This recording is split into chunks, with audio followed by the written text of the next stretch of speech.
Catherine Diedrich joins us today to discuss medical need accommodations for students in public schools. Plus all the news you can use and more today on The Undercurrent.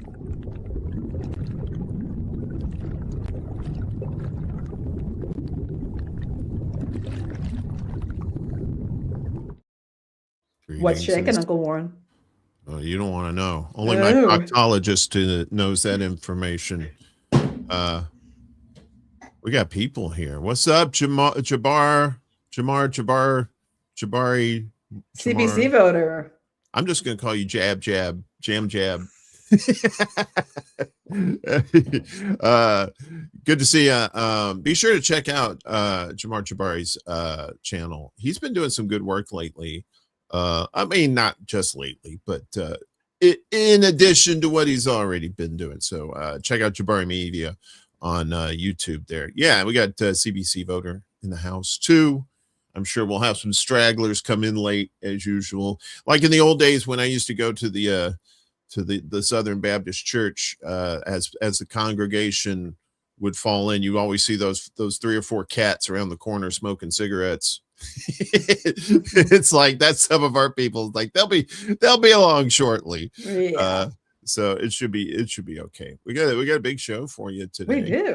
We do have a really interesting guest. We got a mother of 2 kids with medical needs, and who they're teenagers now, but she's actually shepherded them through a Chicago public school system, and she knows a lot about public school accommodations for kids with medical needs and where where they will succeed in providing for those needs and where these schools fail.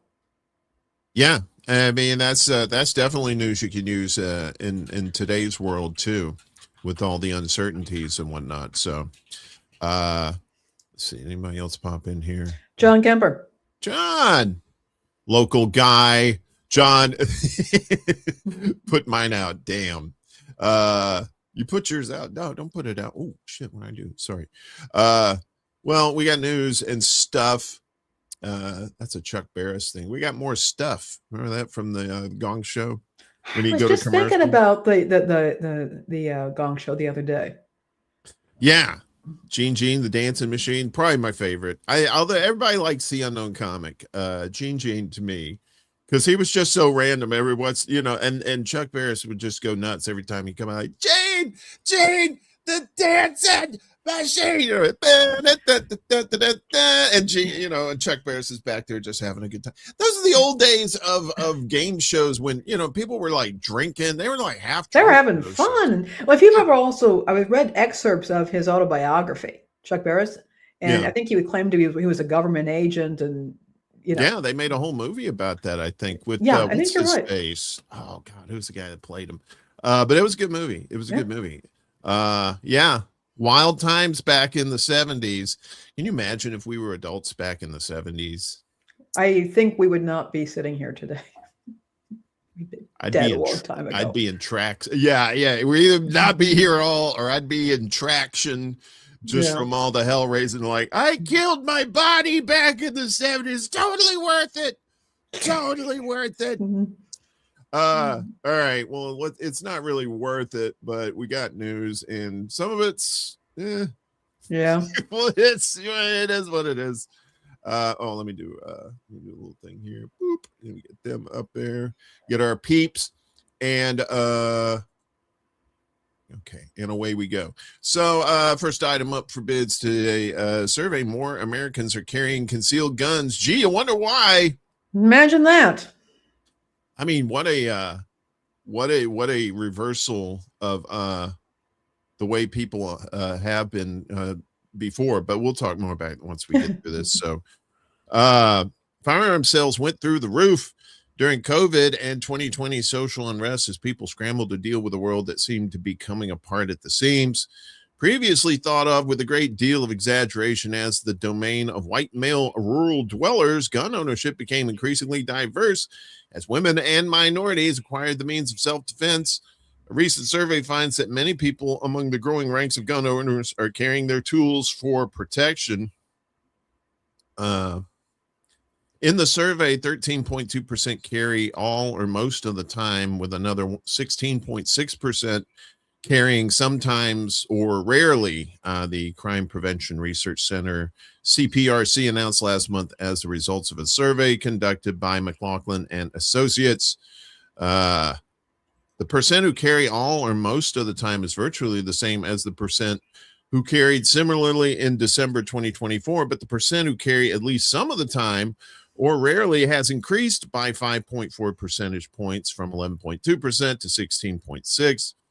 So the total who are carrying increased by 5.5 percentage points, up to 29.8%. As you might expect, needing permission to carry a weapon in the form of a concealed carry permit reduces the rate at which residents of such states carry relative to those in constitutional carry states where no permits are required. But 25.98%, 26% of survey respondents at least occasionally carry guns in states that require permits, while 34.19% do so in constitutional carry states themselves. The matter of who is carrying firearms for self-protection is eye-opening, since the survey's answers blow away a lot of preconceptions. Asked how often do you carry a concealed handgun, 22.5% of Hispanics answered always or most of the time. For African Americans, the comparable number was 19.1%, and for white people, 11.5%.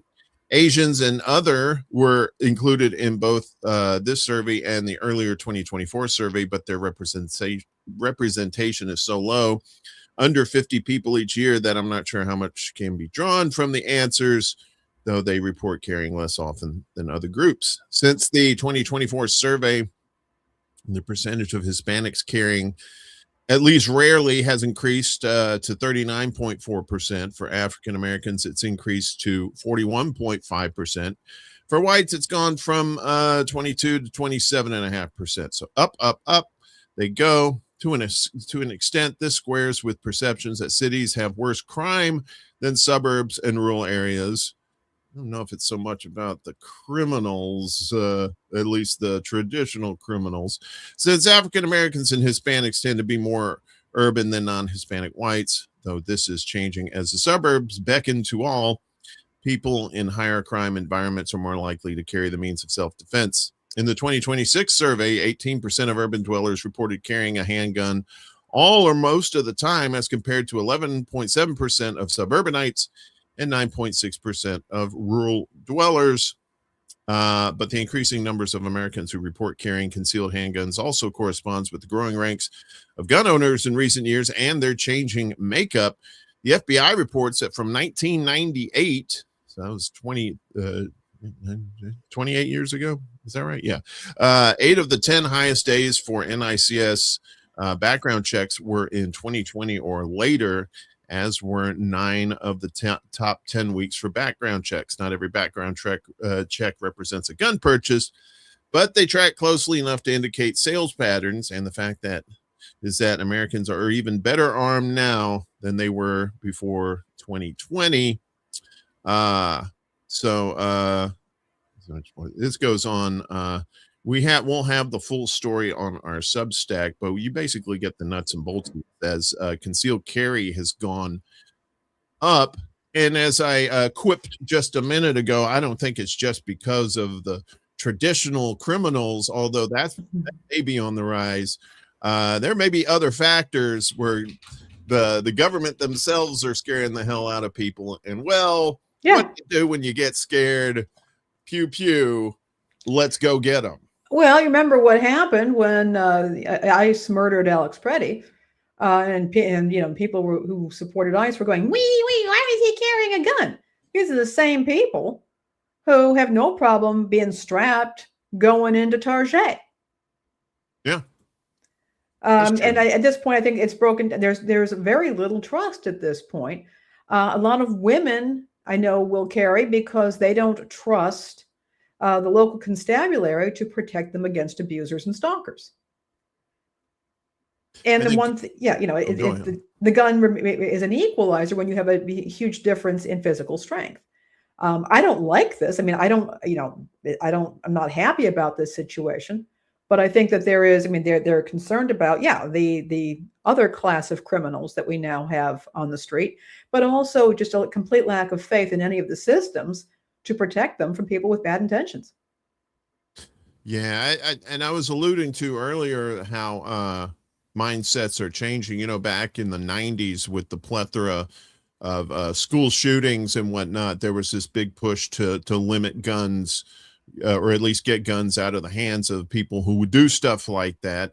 And now you fast forward to today, you're starting to see more and more people actually paying attention to what's going on in their own country and how crazy it's not only the government's acting, but the people around them are acting too. It's like, I better strap up, or I may be a victim, and that has like a cascading effect. When one of your friends gets a gun, you're like, oh shit, maybe I should get one. And then and then all of a sudden it's egoist.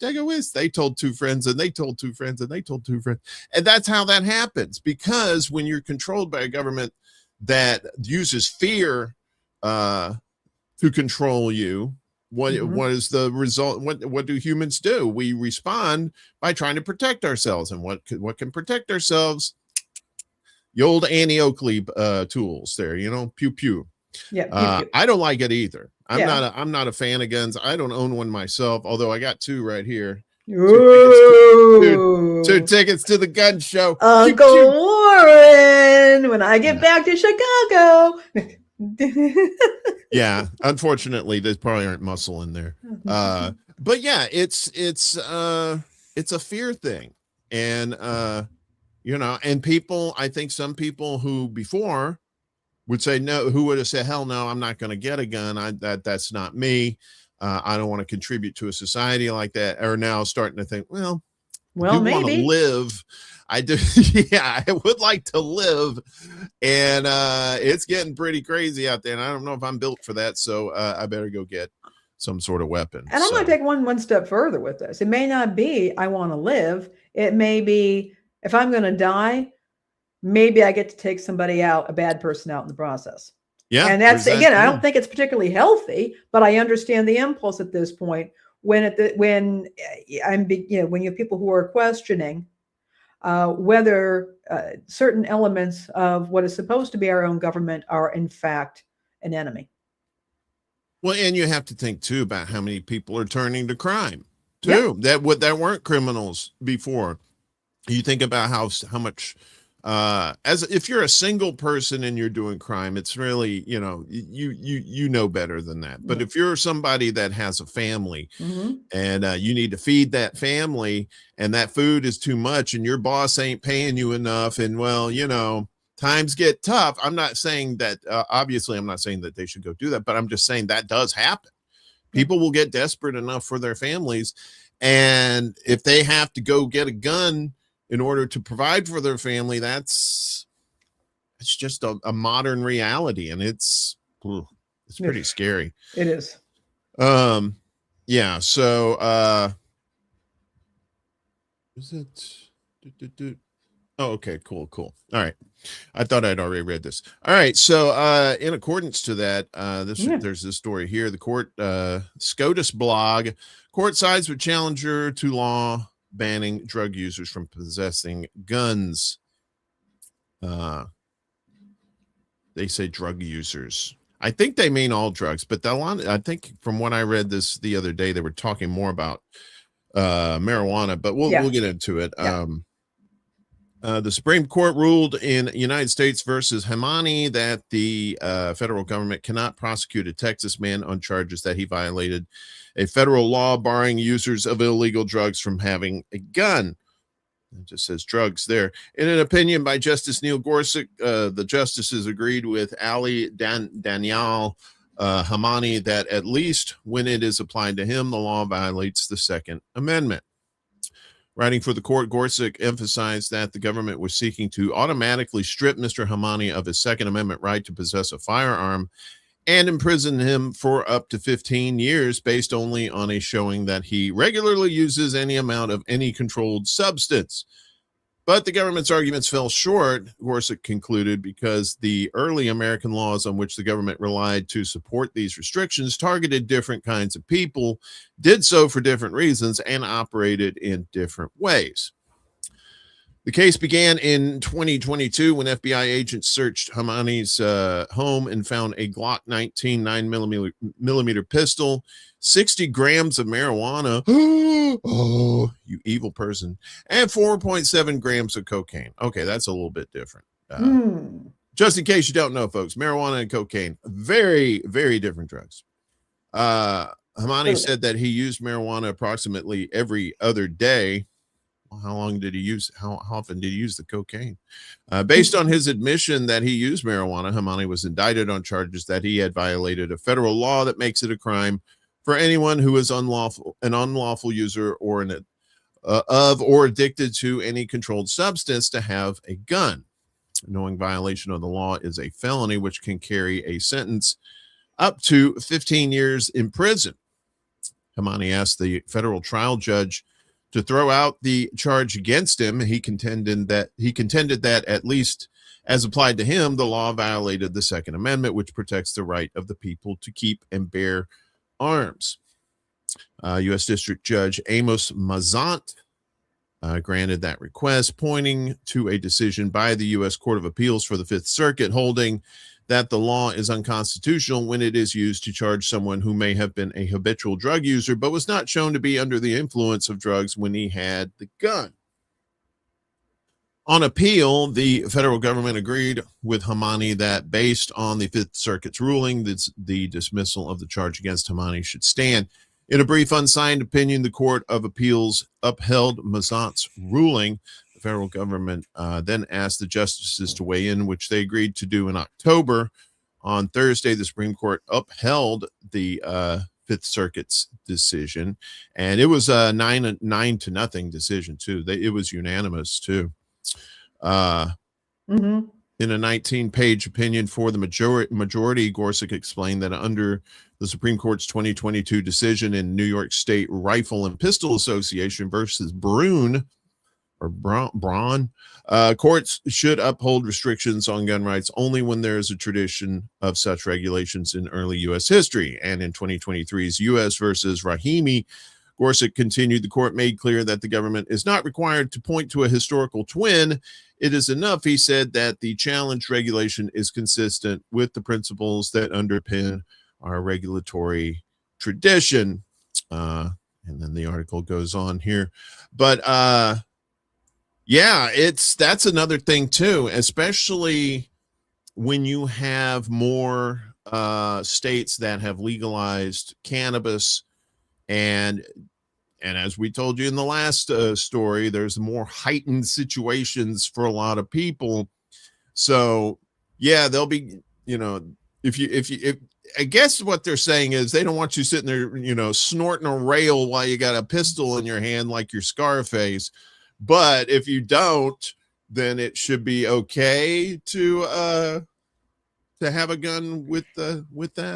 The fact that it was unanimous decision really is very interesting to me.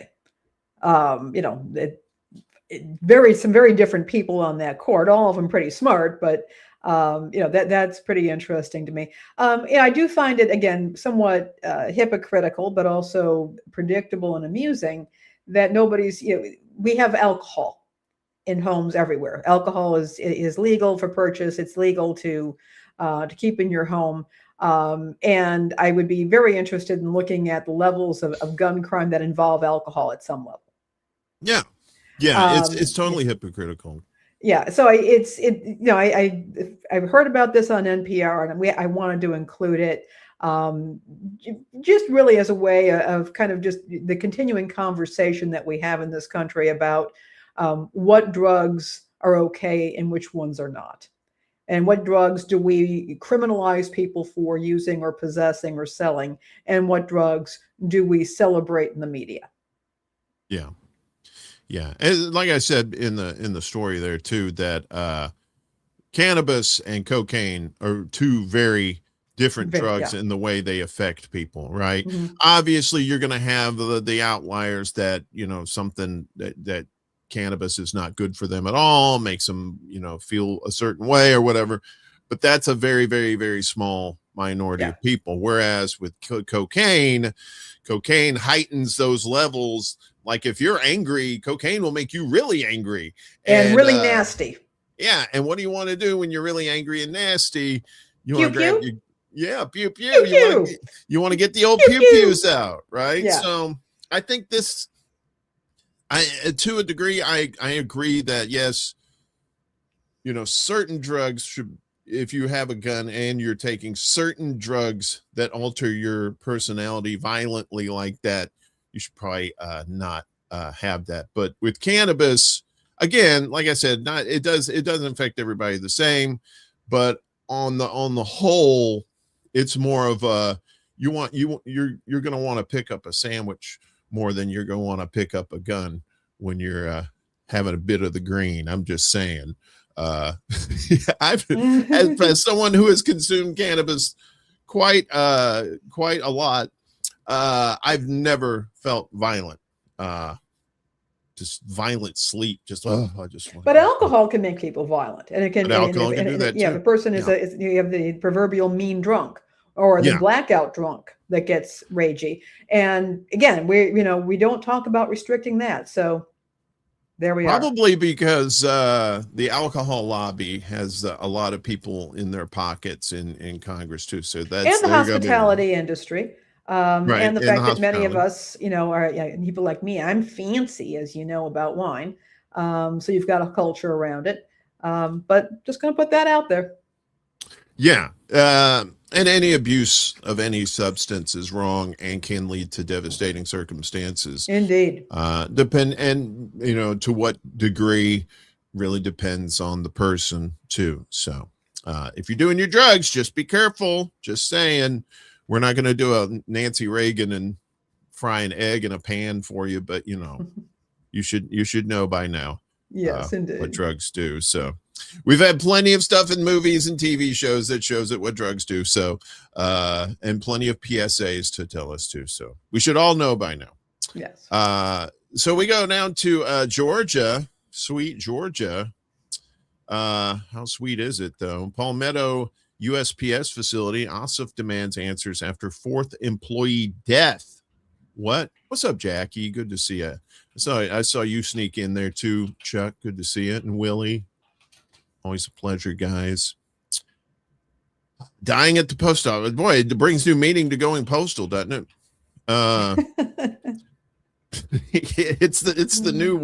Instead of outward, it's inward. So U.S. Senator John Ossoff demanded answers from the USPS on Friday following the fourth employee death in 2 years at the Palmetto distribution facility. The progressive inquiry targets ongoing safety hazards and severe communication blackouts inside the building. Ossoff sent a formal letter to Postmaster General David Steiner demanding a full accounting of workplace safety standards by June 26, which should be Friday. Staff members at the Atlanta Regional Processing and Distribution Center have experienced poor working conditions and management struggles since it opened 2 years ago. Let me guess, there was a sign that said Amazon and they just pasted a sign over that said USPS. Just saying. Yeah. That's word on the street. Employees lack functional cell phone service inside the facility, rendering them unreachable during catastrophic family emergencies. Local news reports indicate that staff members fear retaliation from management if they speak out about these internal issues. That sounds very familiar. So unanswered questions. Officials have not yet confirmed the specific causes of death for the 4 employees who died inside the facility. It remains unclear what immediate steps the Postal Service will take to restore emergency communication channels for the staff. They don't have wall phones? Apparently not. The emergency phones are not working. And it's a massive facility. And not only do they not have their personal phones, they can't respond to things like weather disasters, which is what killed those Amazon facility workers several years back. Yeah. But they can't call out for aid or for help, which is completely irresponsible. But yeah. The public does not know why former Postmaster General Louis DeJoy failed to deliver promised details regarding a December 2024 Well, we know. death at the site. Yeah, because he's a He's a fucking piece of yeah. shit. Yeah. Investigators have not disclosed if any management changes occurred after an audit exposed insufficient supervision. Employees have recently said that they haven't had any phone service since they came to that building, and someone's house had burned down to the ground, and they didn't even know it until they went on break. Ossoff wrote in his official inquiry, another emergency report revealed that another employee's child was in a very bad car accident and wasn't able to be reached. An Office of the Inspector General audit from last year explicitly detailed insufficient supervision and a poor employee work culture. Just like the 80s, postal workers are working hard to deliver the mail and deserve safe working conditions and proper management, Ossoff stated. Ossoff personally inspected the Palmetto facility in May 2024 and identified identical cellular service failures that continue to plague workers today. During a Senate Homeland Security and Governmental Affairs Committee hearing, the senator questioned DeJoy about a staff death that occurred in December of 2024. The Office of the Inspector General launched an intensive audit last year to investigate the location's operational deficiencies and poor leadership. The facilities serve as a primary regional processing hub, but has faced continuous scrutiny since its launch. And as we were kind of referencing there, going postal in the 80s was a thing where postal workers who were just, distraught, very, very frustrated, just had a lot of personal issues or whatever was going on, and were actually pew-pewing co-workers and people and the like. And it just seems like this is very much shades of that, only with a lot more societal and pressures that we have today in 2026. It should also be noted that this facility is 1 million square feet. So failure to have the access to emergency communications is really quite serious. I mean, it's so many things can go wrong, and people could be collapsing as a result of conditions that could be remediated. Something could be addressed if they got the medical attention. If people can't get the medical attention, or they can't get a hold of a family member to provide consent or to get them to the hospital, and this is, basic maintenance is not happening. But remember, back in my day, on Civically Minded, I had a regular bit about the exploding mail trucks. And the mail trucks, on average, they were exploding one every 4 days. And you had postal workers being injured trying to save the mail. And this is the way we're treating these folks. Yeah, it's just another symptom of the volatile society that we live in today. Speaking of volatile, Amazon drivers say a new update shuts off their AC automatically as dangerous heat waves intensify. New update shuts off their AC automatically. Wow, that is, I'd say that's cold, but no AC. It's probably it's not. It's decidedly warm. As temperatures climb, some Amazon delivery drivers say a recent software change in the company's electric vans has made hot weather shifts tougher by shutting off the AC soon after they step away during normal stops. Drivers posting online say the result is a van that keeps reheating between deliveries, forcing them to get back into a hotter cabin again and again over the course of a route. Driver discussions online have zeroed in on Amazon's custom Rivian electric delivery vans, known as EDVs, after reports that a software update changed how the air conditioning behaves during drop-offs. That's according to 404 Media. Posts and screenshots shared in a driver forum say the system can stop cooling after about 30 seconds if the driver is out of the seat and the sliding door stays open. One driver wrote, as many of you are aware, the EDVs just got a software update where if you are out of your seat for 30 seconds with the side door open, the AC switches off. We all hate this, obviously.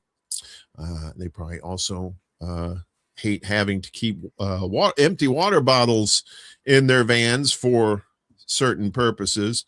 Amazon disputed the criticism and said the update was meant to improve cooling for drivers rather than limit it.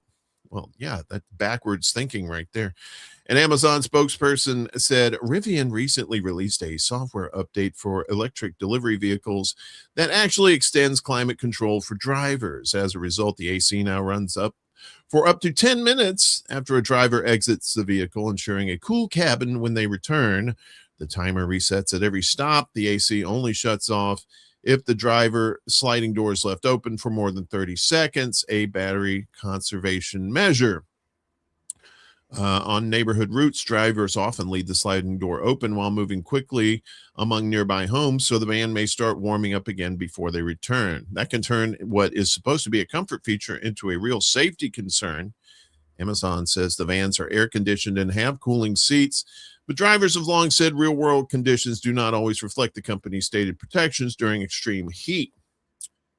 Across the delivery industry, older vehicles may have weak or unreliable AC, and heat safeguards have become a major labor issue.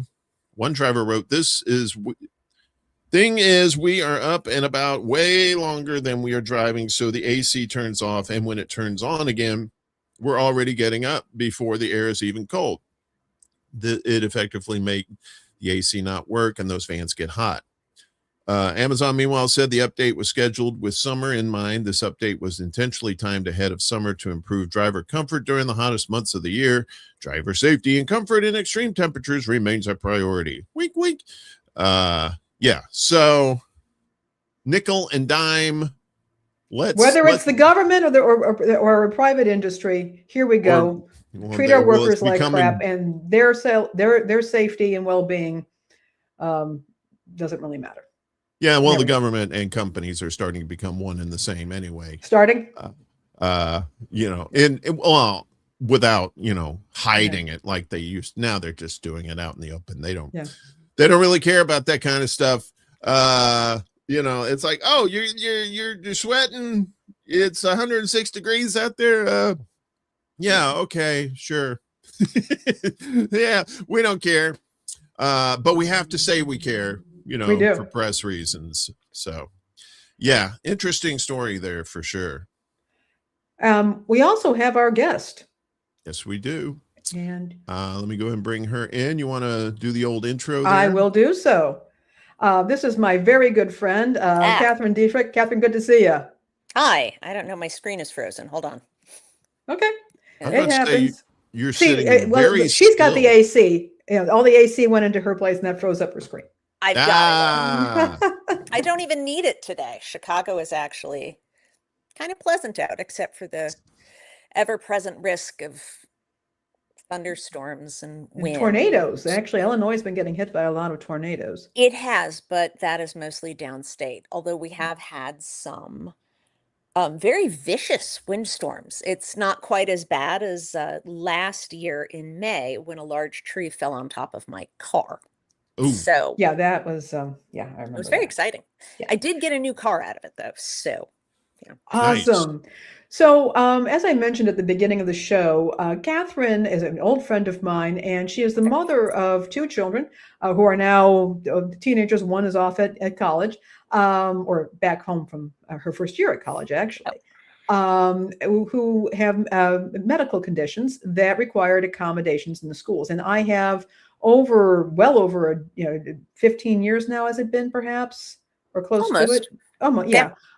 Following and knowing my friend here as she has navigated the public school system and the accommodations for children who have medical needs.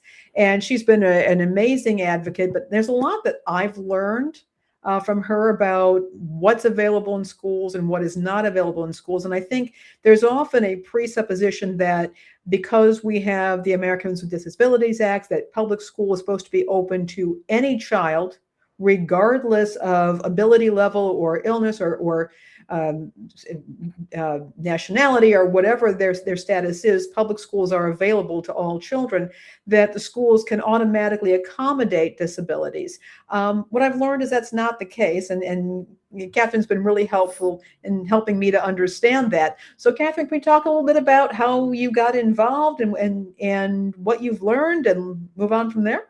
Absolutely. And you'll have to excuse me if I'm looking down sometimes because I have notes. Of course. We I like look notes. down. I look down a lot because I get sad a lot, but that's a personal thing. I probably shouldn't have shared that. Please continue. Yeah. We heard nothing. Hear nothing, see nothing. Okay. So you're correct in that public schools are supposed to accommodate all students. And it's called the Individuals with Disabilities Education Act, or IDEA. And the Americans with Disabilities Act is also part of this, where it's Section 504. Have you ever heard of a 504 plan? I don't know if anybody has kids in the school system. They will have heard of a 504 plan. A 504 plan provides medical accommodations for a child with medical needs. And there's also something called an IEP, which is different. That's an individual education plan, and that is normally for children with learning differences or developmental issues, not something that is a physical need. Although, you know, some kids have 504s with developmental stuff included. Some kids have IEPs with, you know, medical stuff included. So sometimes, depending on the school system and the school, sometimes that can be sort of wiggled. It is very expensive to educate a child with medical accommodations or other sorts of accommodations. I mean, that's just the way it is. If you have a kid in a wheelchair in your school, at least in Chicago, it can be really difficult because a lot of our school buildings are very old. You know, where in Chicago, you are automatically able to go to your neighborhood school. Well, if you have a child, for example, in a wheelchair, and your neighborhood school is 2 stories with no elevator, now your child can't attend your local school. Your child has to be placed elsewhere. And because of limitations on class size and school size and the number of teachers and personnel, it may not be a close school that your child will now attend. Your child now has to go to school across town. And maybe you don't have a car. And so you need bus service. But there aren't enough bus drivers. So you're now told, well, okay, you have to use a different transportation service, and the school system will pay for it. But the checks get held up. And so the private system doesn't come to get your kid who's been placed in a school across town because your local school can't accommodate them. Another issue is nursing services. And I'm only speaking from the perspective of somebody in Chicago. And this actually, we had a huge thing with this when my younger was in, I think she was in 2nd grade. My kids were diagnosed with type 1 diabetes at the age of 7 and at the age of 6 and at the age of 5. It was less than 18 months apart. So it was really kind of a shock. We don't have any kind of diabetes on either side of the family. And my husband and I are not from like a community that tends to be more insular. My husband is Chinese and German, and I'm Irish. So, you know, the doctors couldn't come up with a reason for it. We just have, I guess, really good genetics for autoimmune disorders. So my kids, when they were little, they needed nursing care because, you know, you can't just have any average person sticking a needle into your kid. That's just sort of a general understanding. In Chicago, because the Chicago school system and the Chicago's teachers union are constantly at odds, the Chicago school system decided that rather than having actual school nurses who were part of the Chicago teachers union, they would get rid of all the school nurses. They would get rid of the whole school nursing program. And what they would do instead is hire a nursing service to provide per diem nurses. Now, these were not school nurses, but the attitude of the Chicago public school system was a nurse is a nurse, which is not true. No. So in our case, we had, because of this, the per diem system, sometimes we had a nurse and sometimes we didn't. Because my children needed a nurse there, I would drop them off in the morning and then I would go sit in the hallway to see if a nurse would show up. If a nurse didn't show up, depending on what was going on that day, I might have to take my children and take them home because they weren't safe at school. Mm-hmm. A nurse would show up and tell me she was only going to be there for half the day. Well, then I'd have to come back at noon and either sit there for the afternoon and take care of my kids or take my kids home for the afternoon. So it was really affecting their education. It was affecting my life too, because you can't have a job when at any moment you might need to drop everything and go sit in a school. When my younger daughter was in second grade, I called the nurse to say, it was lunchtime, to find out, how much insulin my kid was getting. And the nurse said, well, your younger daughter's blood sugar was extremely high. And so I gave her, it was like 9 units of insulin. That is a huge amount of insulin for a child. That is a massive amount of insulin. And I said, well, what was her blood sugar? And it was very, very high. And I said, well, did you make sure that she had washed her hands before you checked the blood sugar? Because when you check blood sugar, you're piercing the skin with a needle. Well, if there's something on their hands, like sugar, that's going to be in the sample and the blood sugar is going to be super duper high. And she said, well, I think she did. And I was like, okay. And then I was like, well, the most that you can give in terms of insulin with the pump, it has a safety setting. You can only give 5 units of insulin. She said, well, I overrode the safety setting.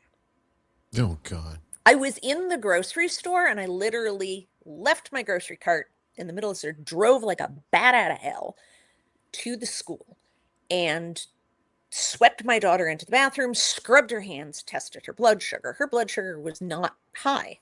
And she had 9 units of insulin on board. Oh, my God. That could have killed her. Yeah. If I had not called the school and found out how much insulin they gave her, I came in and I grabbed my daughter and I snatched my older daughter. And I guess my older daughter told me later that her entire classroom thought that my younger daughter had died. And I swept them off and I went to McDonald's because the important thing is carbohydrates. And I put a large order of fry in front of her and a chocolate shake. And I said, eat. And my younger daughter was sort of like, oh no. Shake, however shall I cope? And started shoveling fries into her mouth. She really likes fries.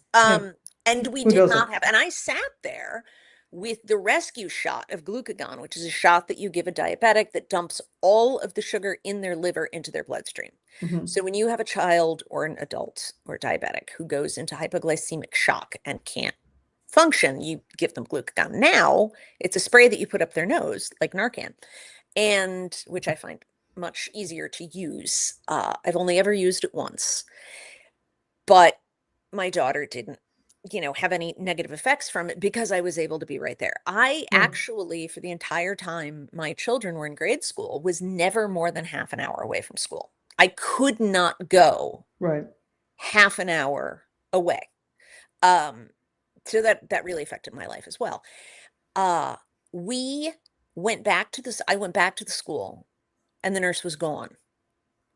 And the nursing service refused to tell me who she was. refused to give her the name. And I said the magic words. My husband is a lawyer. He is, as it happens. Still wouldn't give it to me. The school was not at fault. It was not the school's fault. And the school was working with me because the school, because they had good accommodations for disabled kids, had a relatively high number of them. And there was one that had a tracheotomy tube. There was a kid who had just had a heart transplant.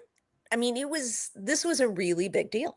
Mhm. And I ended up, I promise this links to what we're talking about. I ended up making a complaint to the Department of Education's Office of Civil Rights, a department that no longer exists.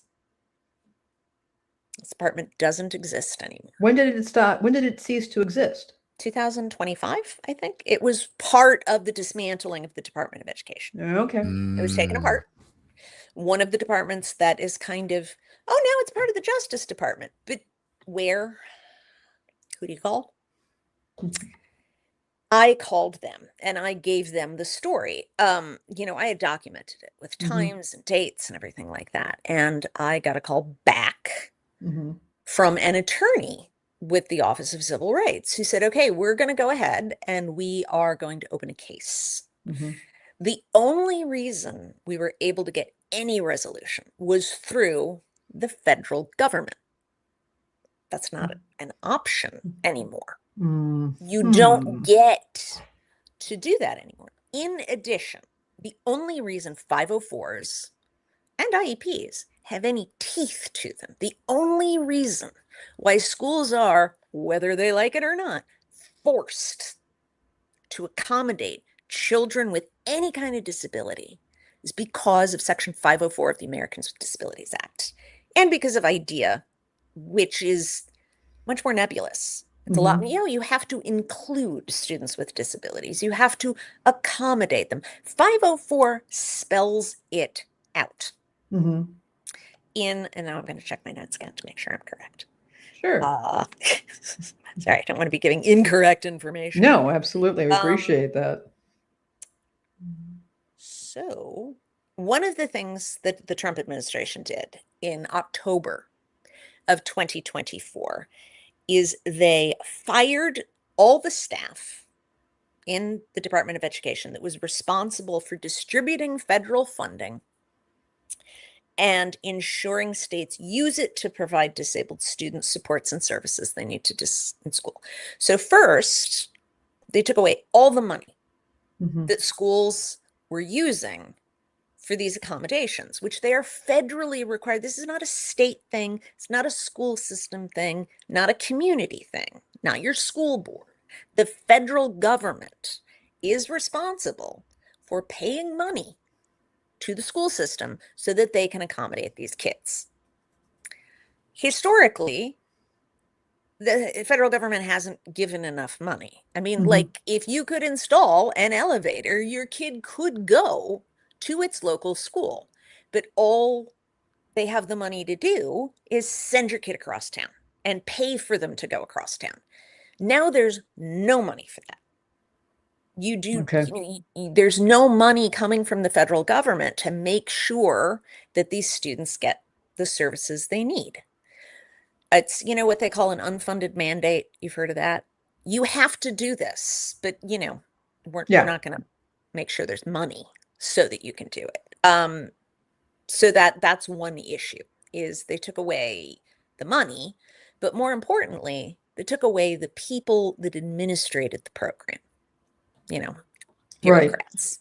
They got rid of them. So I'm going to adjust my camera a little. So they took that away. They gutted the staff who were in charge of the IDEA program. The Department of Education fired half its staff in March of 2025. We know that. But then they fired more people, specifically the people who administrated the money and IDEA program. Out. They're not there anymore. So then we have 504 of the Americans with Disabilities Act, which is the program that forces state, local, whoever else, you have to accommodate this, which is what we appealed under. We said, we contacted the department, and the Department of Education said, okay, you can't just have this sort of free-floating nurses who don't know how to take care of children. Mm-hmm. The accommodation that we received was that grade school received a permanent nurse who Mm-hmm. would follow my child until she was graduated from 8th grade. No matter what school she went to, there would be a permanent nurse who Mm-hmm. was responsible for my child. We would not have gotten that had I not known who to call. Right. And just as an aside, there are no interpreters available. So had I not been a native English speaker married to an attorney, I would not have been able to get this accommodation for my child. I would have been screwed. Anyway, going back to 504, we now have, in September of 2024, 17 red states filed a case against the U.S. government to completely get rid of Section 504. They don't have it anymore. So we don't have any funding for IDEA anymore. We don't have an Office of Civil Rights for students with disabilities or any other kind of problem. You know, if your teacher is a racist, you can't call the Office of Civil Rights anymore because it doesn't exist. You call the Department of Justice. And right now we know how seriously they're taking civil rights complaints, which is to say, if the school is making you learn something that makes you uncomfortable, you know, maybe you can file a civil rights claim. But if your teacher's racist, ableist, sexist, good luck.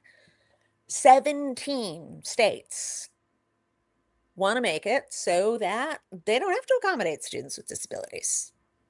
As an aside, private schools do not have to do that. And as a parent of disabled kids, I belong to a couple of groups of parents with disabled kids, especially with type 1 diabetes. And we have people coming into our groups with newly diagnosed children telling us constantly, my child has been expelled.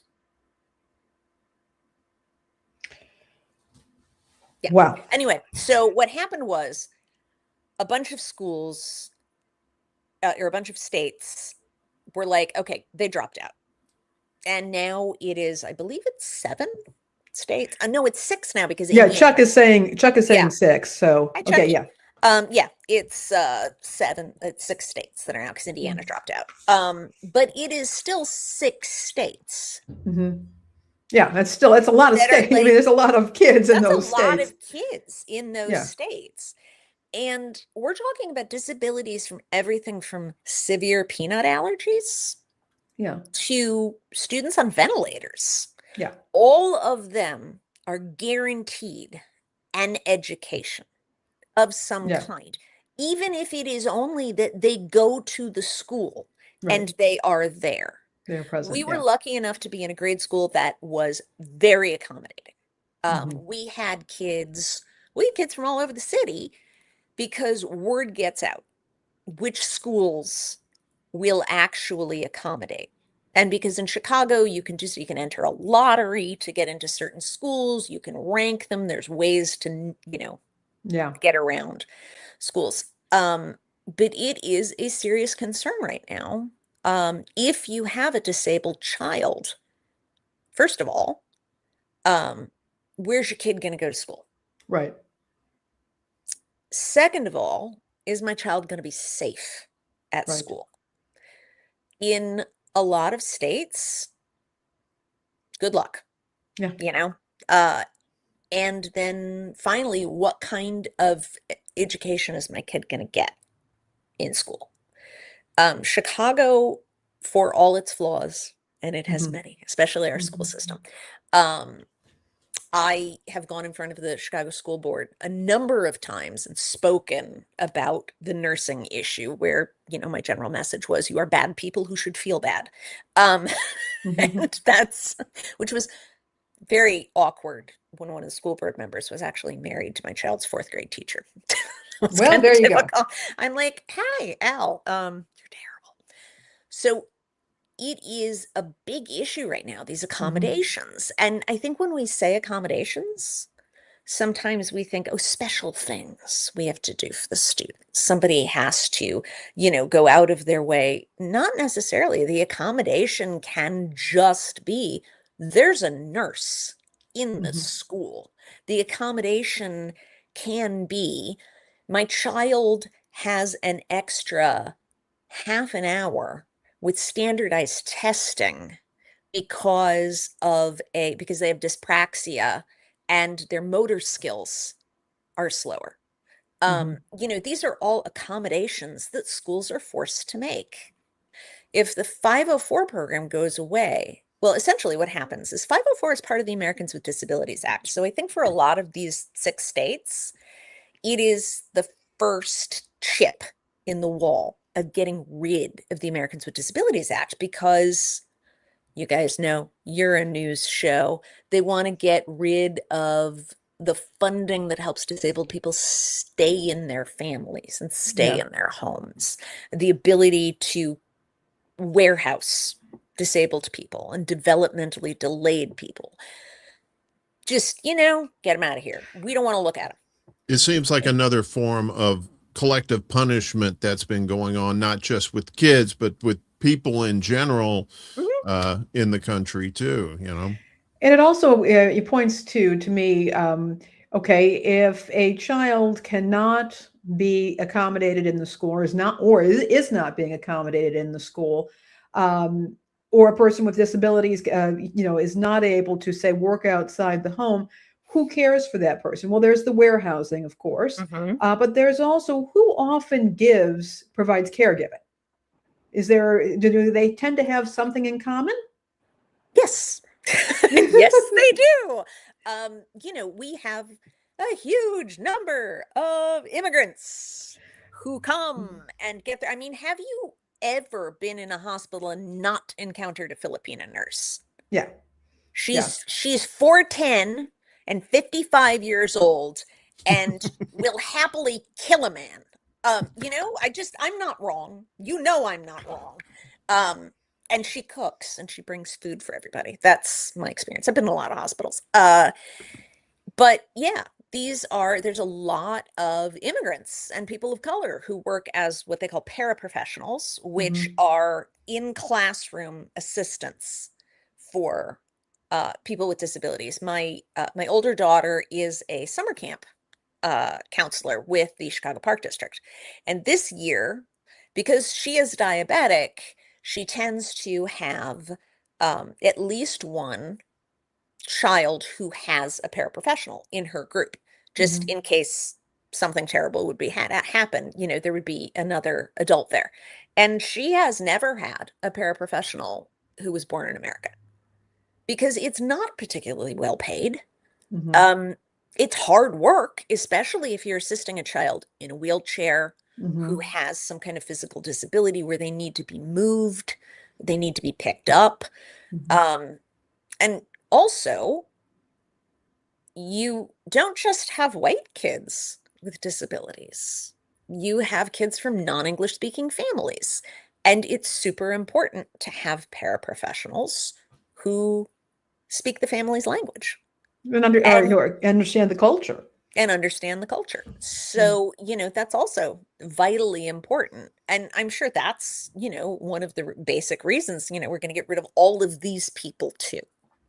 And also, I was just in addition to that, I was also thinking that think about women who there's a move within certain segments of our current zeitgeist who want to get women back in the home, who want to strip women of their ability to support themselves. They want to they want to do that, and to say to them, we're not going to do anything for your children in the school. If you want your child to get an education, you will have to either facilitate this yourself, taking that woman. It's oftentimes a woman, not always the mother, taking her out of the workforce, or you're going to have to care for the child at home, and by extension, any family member with a disability.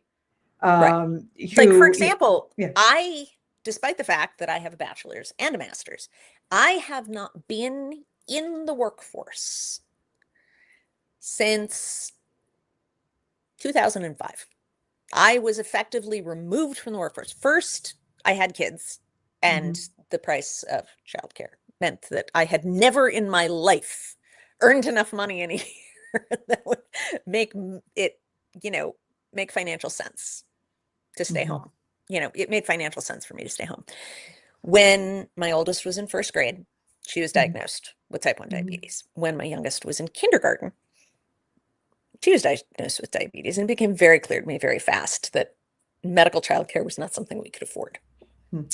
And because of the issues with the school, because of the issues with nursing, because of the fact that I couldn't be more than a half an hour away from the school, the fact that a per diem nurse whose name I never got and is presumably still licensed almost killed my child.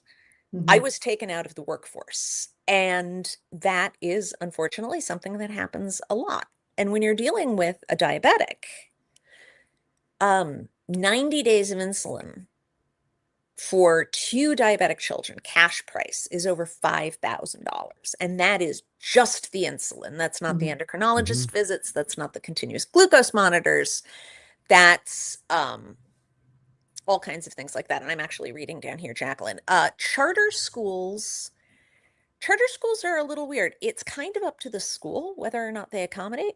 I because this is my hill to die on for accommodations. At this point, I go to other people's 504 meetings, because if the school gets mad at the parents, that's one thing. I'm a total stranger. I can come in and say, this child is entitled to XYZ, PDQ. I have written a 504 that accommodates all of these things. And I can cite you all of the cases to back up why this happens. And I am a white native English speaker. And, I'm going to sit here and try to kill you with my brain. I can force an issue the way a lot of parents can't. And so that's something that I volunteer to go to these things with parents with diabetic kids, because I can be awful to a school and your kid is not going to, suffer from backlash because my kids don't go to the school. But charter schools are kind of difficult. I actually applied to a charter school to see what they were going to do. And they were happy to take my children right up until I told them my children needed nursing care. And then then suddenly my children were not a good fit for the school. Charter schools have, despite the fact, let's not get into school choice. I get really mad about that. Charter schools in most states can choose the children that they educate, because they are allowed to not take children who are not a good fit. And wouldn't you know it, kids with ADHD, kids with physical problems, kids with developmental issues, they kick out. They're like, oh no, we can't accommodate your child because your child's expensive to educate. And that's kind of, what the school choice movement is towards, a 2-tier education system where the kids that are cheap to educate can go to a private school or go to a charter school. The kids that are expensive to educate, who need paraprofessionals, who need help, who need nursing care, they're going to stay in the public school system. But the money is going to follow the students. So the kids in the private schools and kids in the charter schools, the ones that are cheap to educate, they're going to have, the school is going to make money off those things. And the kids that are left in the public school system are going to be the ones who are, who need accommodations, who need help, who need whatever else. And thus, the children left in the public school system are not going to get nearly as good an education. So, wow. In conclusion, everybody should be concerned about this, because the disabled population is something anybody can join at any moment. At any time. Yep. At any time. I had really healthy kids right up until I didn't. I had children who didn't catch viruses. I had children who had never been sick. And then both of them suddenly developed a autoimmune disorder without a cure. And everybody can eventually, something like that can happen. You are only one illness, one accident, one whatever away from needing accommodations yourself. And so I think that this is an issue that more people should talk about and more people should be concerned about, because this idea that somehow, oh, it's, it's disabled people, oh, it's this, oh, it's that. It's not. It could be you. It is your grandmother and grandfather who have become disabled through age. Right. It is going to affect your family. Yeah. But Absolutely. it was, it didn't, I mean, Lainey and I'm not going to out her age or anything, but she's the same age as I am. And I remember back in you're the both days. 25. Exactly. Exactly. Never mind the fact that I've known Lainey for like 30 years. Yeah. Well, you have a time machine, and you don't really have to go into that right now. It's fine. But yeah, like when, and I was talking to some other Gen Xers the other day. We were talking about where did all of these like maladies come from? Like when we were kids, you every once in a while there was a child that was a student that was in a wheelchair or something like that, and the school made accommodations. If it was like a flat school, one level, they put the ramps in and stuff like that. But it wasn't. It just seems like you flash forward here to like 40 some odd years later, and anybody could have just something like that. And of course, these schools and the parents, a lot of times who have the quote unquote healthy kids, don't understand that this is becoming more prevalent and there needs to be more accommodations for these students. It's not necessarily more prevalent. We see it gets more exposure, it seems like now with the internet and stuff like that. So it seems more prevalent. I didn't have disabled kids in my school. I was in a terrible accident when I was a junior in high school, and I was left using crutches for a very long time. And my school did not have an elevator. And my dad went into the school and talked to the principal about what accommodations they could make for the fact that I was on crutches. And this is, I don't know, 1988, because much the same age as you guys. And the principal of a Catholic school looked my father dead in the eyes and said, "We don't have students like that here." Because they didn't have to accommodate. Well, Catholic schools still didn't have to accommodate, but they didn't have to accommodate. They don't have students like that. There aren't students like that. And in terms of like the more prevalence of disability and things like that, we see it more. But I think also it's identified easier now. My dad was born in 1929. And I always tell this story about him. He says, "No, you know what? We didn't have kids with, dreadful food allergies, but we sure did have a lot of kids who just dropped dead for no reason." And people did that. People did, or had to, or were too sick to go to school, or had to go live with their grandparents somewhere else because they couldn't live in the city. So, the things that we see now, I hear that a lot of, oh, kids, they've got all these new allergies. Well, they're not new. We just identified them. Insulin only became available in 1915. Prior to 1915, if you got diabetes, you just died. I mean, it was just, you just died. That's what happened. So we're now seeing the same thing with these illnesses that leave kids in wheelchairs and leave kids with disabilities. A lot of times they just died. They were not around to be educated. And I remember, I was at a school, and this would have been because I was born in 69. I'm going to out us both, Warren. But I remember, and this was in the mid 70s. I went to a school that, in fact, did have special education. It had a pretty progressive. I think it had 2-story building, but I do believe it had an elevator that was only for adults. But these kids ranged. They had a range of disabilities, including some who were blind, people, children with, who may have used wheelchairs, or, who had developmental delays. And so we did see them. Now, they were in a special education class. And there were some school students who were integrated, who were mainstreamed into regular classrooms, but then they would come out for special assistance with various things, whether it was reading or emotional support or whatnot. That did exist. But in this particular school, they had more facilities for kids that had more significant disabilities. And they did a lot. I mean, I will say that I'll give them some credit. And this was in Des Plaines, suburb of Chicago, where there was a real commitment to that. But there were other schools that had nothing of the sort, or had very, very, very minimal support. And there it was. And I think sometimes also one thing that also happened is that there was a greater expectation for kids who are in school. You graduate from high school, you go to college, and there was the demand for higher degrees to go into a variety of jobs.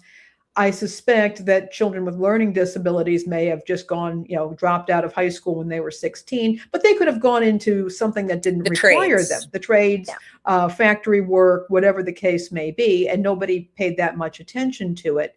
And there's been a number of changes, and I think that that's one of the things, something else that's had some real impact. Yeah, it really has. We see that sort of thing more. Like, I don't know, I hear a lot of people talking about, well, autism is so much more for, no, we're just diagnosing it more. My dad's uncle knew every property line in the town, to the extent that people would mark off parcels of land without a surveyor because Charlie said that that's where the property line was. But no, there's no autism in the family. That was just something that happened. People didn't talk about this stuff. And now we're kind of requiring a certain level of education for anybody to go on and live independently, while at the same time we are taking away the funding and the ability of disabled and elderly people to live independently. And in doing that, just like, with the school choice thing, where we're creating a two-tiered system of people who are non-disabled, who have, are easy to educate, they're up here with the money. And the people down here are the ones who are not getting as good of an education, or where it's not safe for them to go to school. We're doing the same thing where, it's post-high school, even post-college, and we're going in. And if we are eliminating these accommodations, we now have another two-tiered system with people who have enough education and have enough money to live independently, and the people down here who don't. Who do you think is going to end up in those institutions? It's not going to be the white middle-class people whose parents were able to independently finance these accommodations. We keep moving towards a two-tiered system for everything at this point, where there's rules that separate. Indeed. Well, thank you so much, Catherine, for being on the show today. We really appreciate it. And as I wanted to mention is don't wait for an invitation to come back. You get a bee in your bonnet about something. Show up. Seriously, just ping us. We'll have you on. If something comes up, I think we would like to follow this. I can get mad about any number of things in education. You and me both. Yeah. We're good like I can that. Do that. And I'm far enough away from the grade school years now that it's not quite as to talk about it, but because my kids, I was going into senators' offices. I was going into City Hall. We have to address this nursing situation, even if we only get CNAs in. Guess what we have right now? We have a nursing shortage. Yeah. So, what happens now? Well, nobody knows, because we're getting rid of the funding for the paraprofessionals and the CNAs who are able to be trained to do nursing work. Yeah. So, two-tier system that the government is currently really in favor of doing. So it was lovely talking to you guys. I actually am going to bail and go pick up a kid from work. All right. And hi, Chucky. It was good interacting with you. We appreciate I've also known you. Chucky for 30 years. Okay. It was lovely talking to you guys. Bye-bye. Bye-bye. Take care. That was good talking to her. Yeah, It was good talking to her. Yeah, I mean, this was stuff I've been following for a while. And, I remember when this happened with the nurse, and I actually did a deep dive into it. And I've always been on the assumption that schools had nurses who were actual nurses, who actually were pediatric nurses who had training in being a school nurse, because that's its own subspecialty. And it turns out many schools don't have nurses at all. Or if they do, they said that they're per diem temporary nurses who may not even be pediatric nurses and who certainly aren't certified as school nurses. And I think it's to the detriment of the kids and the teachers and the community when there isn't a nurse on premise. Yeah, it's that outsourcing business. It's just, they think it, because it works for some companies in the corporate world, like that, we figure, we instead of, because a nurse isn't just someone that provides medical care. There's someone there that is, in a manner of speaking, provides a bedside manner for the child too, right? Well, the child has some sort of medical condition, but also that kid probably has some fear too and needs someone to give them a personable experience. And when you got some person, some rando coming in and out or whatever, and they, the kids won't trust the nurses. And of course, like in her situation, you're going to have a nurse that almost kills somebody, and then there's no overt justice for it. Absolutely. And you have a nurse also, there's case management. The school nurse who's there knows which kids are coming from impoverished homes where there may be some malnutrition, possibly abuse. But has some idea who's a foster kid, whose parent has a history of alcoholism. There's comprehensive management for these kids. Again, also you have substitute teachers coming in. They don't know if the kid is faking something or if or what's going. The nurse is there to say, this is what's going to be happening, and if we need this kid needs attention, they can reinforce that, and that's not happening in many schools, and because there's no investment in the kids. No.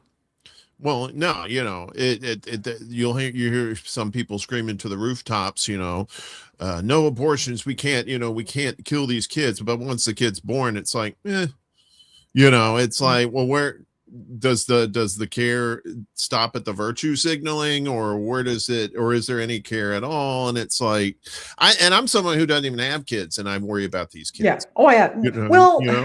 We have to imagine what parents go through. Yeah, and again, Catherine's a woman with some resources. She's an American citizen, educated, native English speaker. She is married, and she's in a position. I mean, it's as much as this has constrained her in many ways. She's also been in a position to actually do it. There are people out there who aren't. No, a lot of single parents. True. Yeah, good to have a husband who's a lawyer too. Always a good idea. Or a wife, either or whoever your spouse is, lawyer up, because that may be your only recourse these days. Well, let's get to the recurring tide. We got stories we've been covering and different variations of whatnot. So soaring AI costs starting to bite companies in the ass. Oh no. Imagine that. How about looking into this stuff before you start laying off people? Soaring AI costs push enterprise buyers to cheaper Chinese models. Look at that. That's the American way. Go cheap. Go Chinese. Large AI labs like Anthropic and OpenAI could see their growth impacted by AI users' efforts to control costs, the Financial Times reported. Companies are looking to better manage their use of AI after seeing the costs of the technology rise, according to the report. The old bait and switch. See, you use this AI, it's all nice and cheap, man. You get rid of these people, and then you get rid of the people.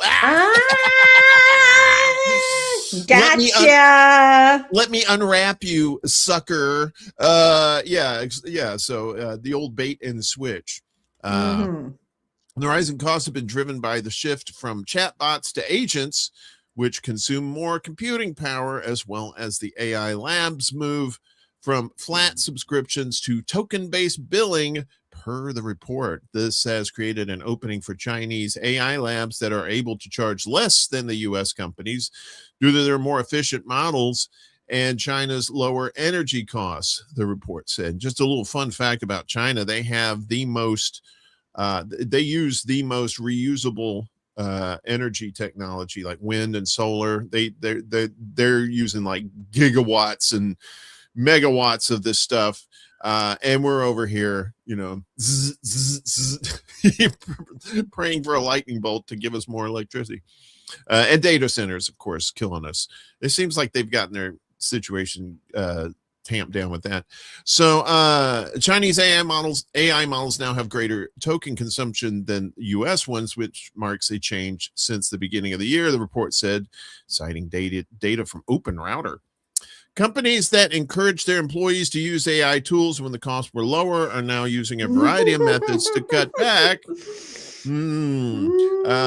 Maybe actually doing the work themselves instead of giving it to AI.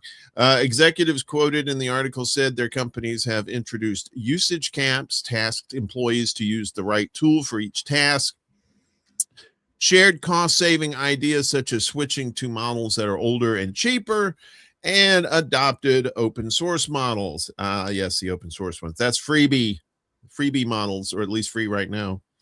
Payments, I guess that's this thing here, reported in February that as enterprises accelerated their AI usage from pilot programs to production scale deployments, they found that the commercial infrastructure underpinning the traditional software as a service doesn't translate cleanly to AI. The software as a service. You can't spell software as a service or SaaS without ASS. I got a lot of sass, Uncle Warren.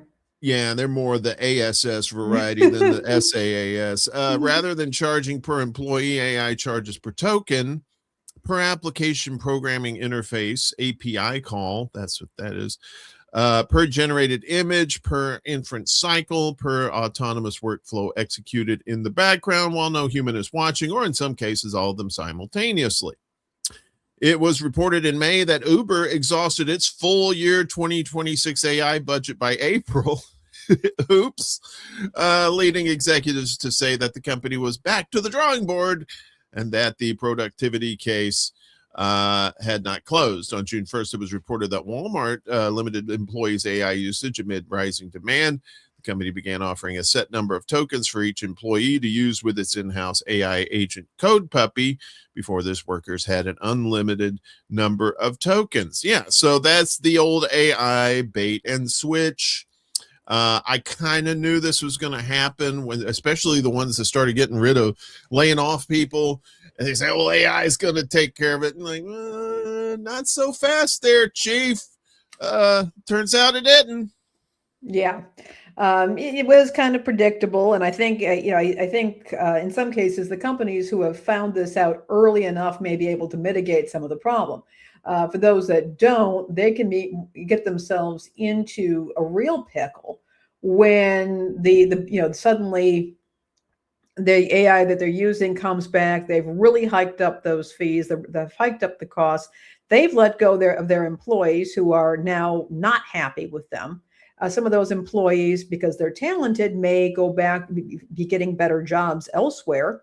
Because once those companies, the companies that early on decided to pull in the reins to rein in AI spending and realize that it's probably better to have humans doing these jobs, will be able to hire these folks who are actually talented. Some of those folks may also just drop out of their niche and they may go into something else.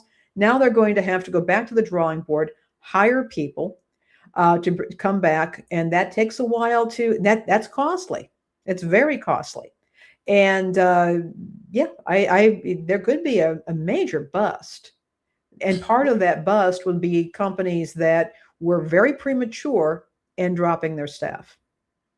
Yeah, I mean, you don't have to be ancient to remember the .com bubble that burst, Lord. right? I mean, it's the same frenzy back then as there is now with AI. And a lot of people who remember that are saying this is the same thing's going to happen. The AI bubble's going to burst. And good luck trying to get those good people back if they haven't already found jobs at other places that won't replace you with AI. Human loyalty. How about that? That's something you don't hear about much these days at all. Not really. So yeah, AI is definitely, while it has its advantages, the downside of it is it's just way too much for it. I wish you could have like, because I know like creators and stuff who use AI because they can't afford, or they don't know somebody who's really talented artistically, or they can't afford to hire somebody, and they just need that little edge to try and get ahead with whatever project they're using. So they'll use that, or they'll use it for organizational purposes and stuff, which is fine. But when you start replacing people with it, yeah, you're asking for a hell of a lot of trouble. Let's see. So we go to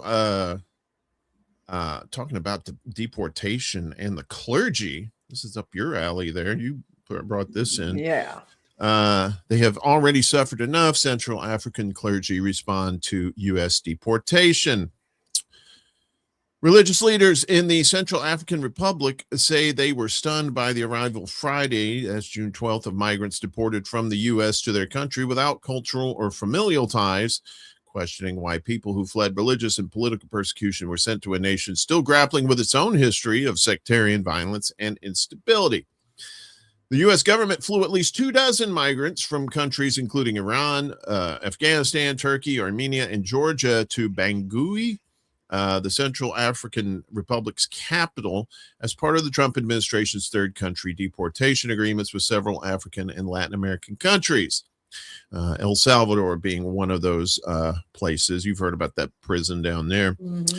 Human rights groups and immigration lawyers say several of those deported had established credible fears of persecution in their own home countries, including torture, imprisonment, and death. Among them were Christian converts at risk and at least one Iranian pro-democracy activist who could face severe punishment if returned to Iran for her political activity and religious beliefs. I was surprised to hear that migrants who fled persecution in their own countries had been deported to ours. Jean Ngaba, an evangelical pastor in southern Central African Republic, told Religion News Service some of the deportees had been granted without withholding of removal, a legal protection preventing their deportation to their countries of origin because of the risk of persecution. Rather than being returned home, they were transferred to the Central African Republic under a bilateral agreement between Washington and Bangui. Advocacy groups have expressed concern that the migrants could face onward refoulement, meaning they could eventually be sent back to the countries they originally fled. In particular, the Iranian American Legal Defense Fund has warned that deporting Iranians to the Central African Republic is potentially fatal, pointing to close ties between the African country and Moscow, key ally of Iran. The Central African Republic is poor and still trying to heal after years of conflict between Christians and Muslims, said Ngaba, who works on local grassroots peace and reconciliation initiatives.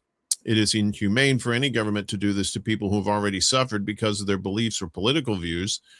So far, no church, mosque, or faith-based charity has been formally tasked with receiving the deportees, although a religious leaders interviewed by RNS said they would be willing to help if asked. As religious leaders, we're ready to assist them if we are called upon or if we meet them, Ngaba said.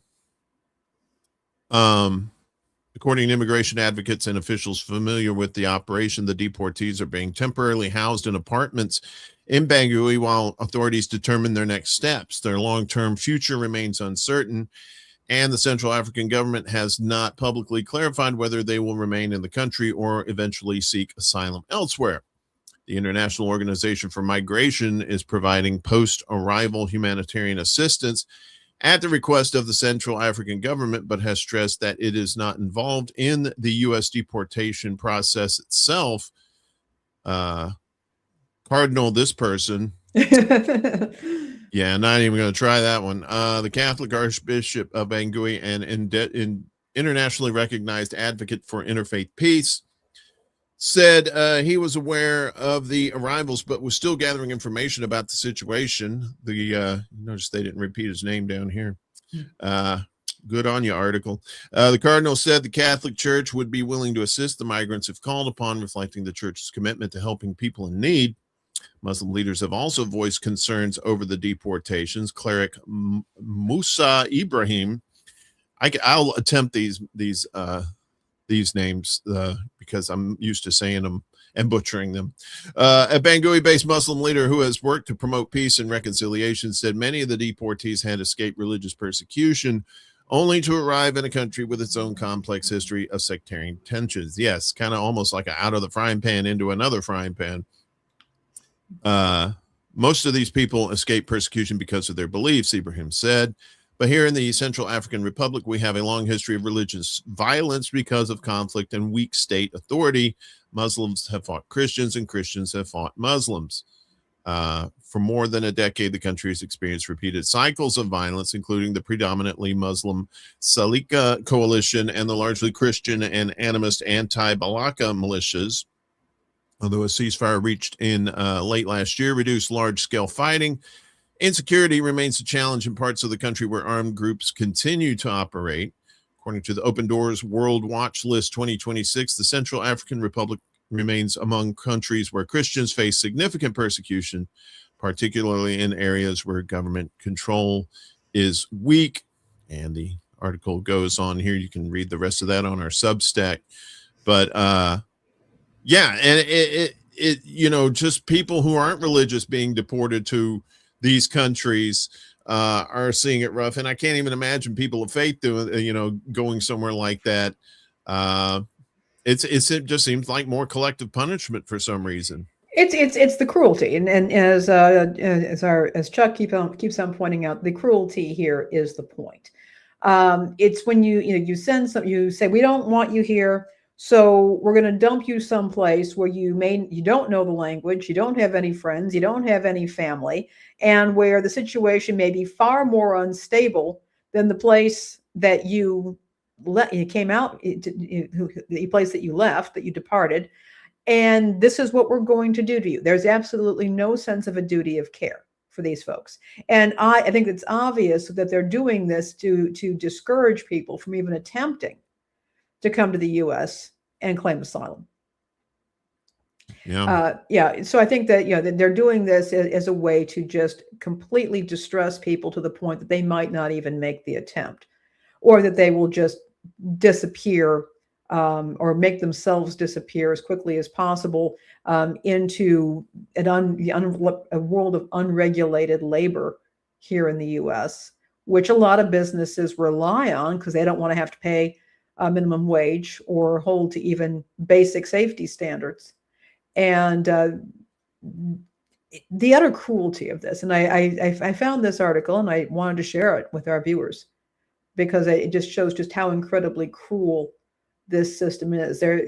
This is not the way to treat human beings. Yeah, this is one of many ways that this shows this government doesn't care about its people. Here's another example. A federal judge rules against state SNAP waivers. Pardon me.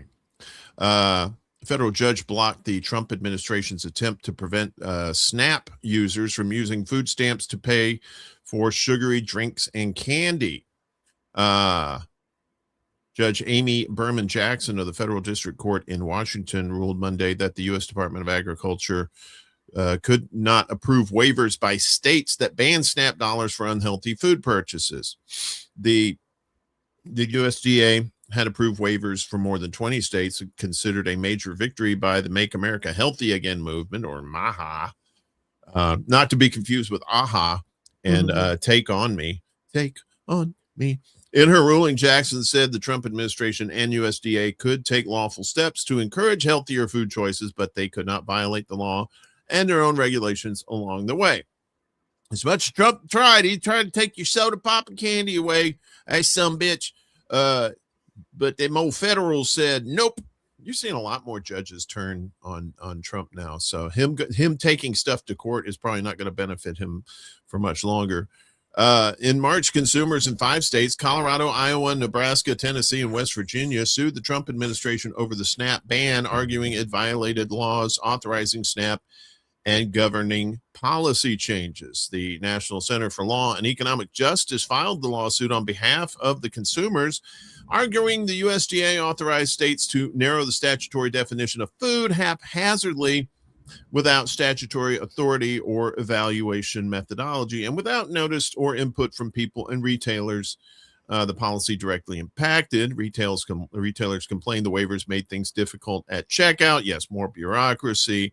And of course, a slippery slope too, because that could always lead to, well, you know what, this isn't food either, and they start whittling it down little by little. Numerator released data in May showing that the waivers would affect roughly 1/3 of SNAP participants, and 63% of SNAP consumers would use non-SNAP dollars to purchase soda if it became ineligible, whether to buy as usual or shift to less expensive alternatives. 60% said the same about candy, and 45% said the same about energy drinks. If soda and energy drinks became ineligible, over 30% of SNAP consumers said they would possibly substitute tea, juice, and coffee.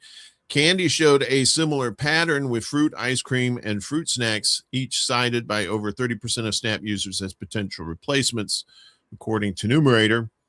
In states implementing waiver restrictions by the end of this year, SNAP households intending to redirect spending to other categories or cut back purchases could drive sales declines of up to $430 million for soda, $300 million for candy, and $100 million for energy drinks. And instead of like trying to limit people on SNAP when it comes to their food, if you sincerely want them to have healthy alternatives, maybe say, well, if you spend your SNAP dollars on vegetables, for example, or fruits and vegetables, that the money that you spend that month you may be able to get in addition to your next SNAP, yeah. And there's been restrictions. We've reported on this.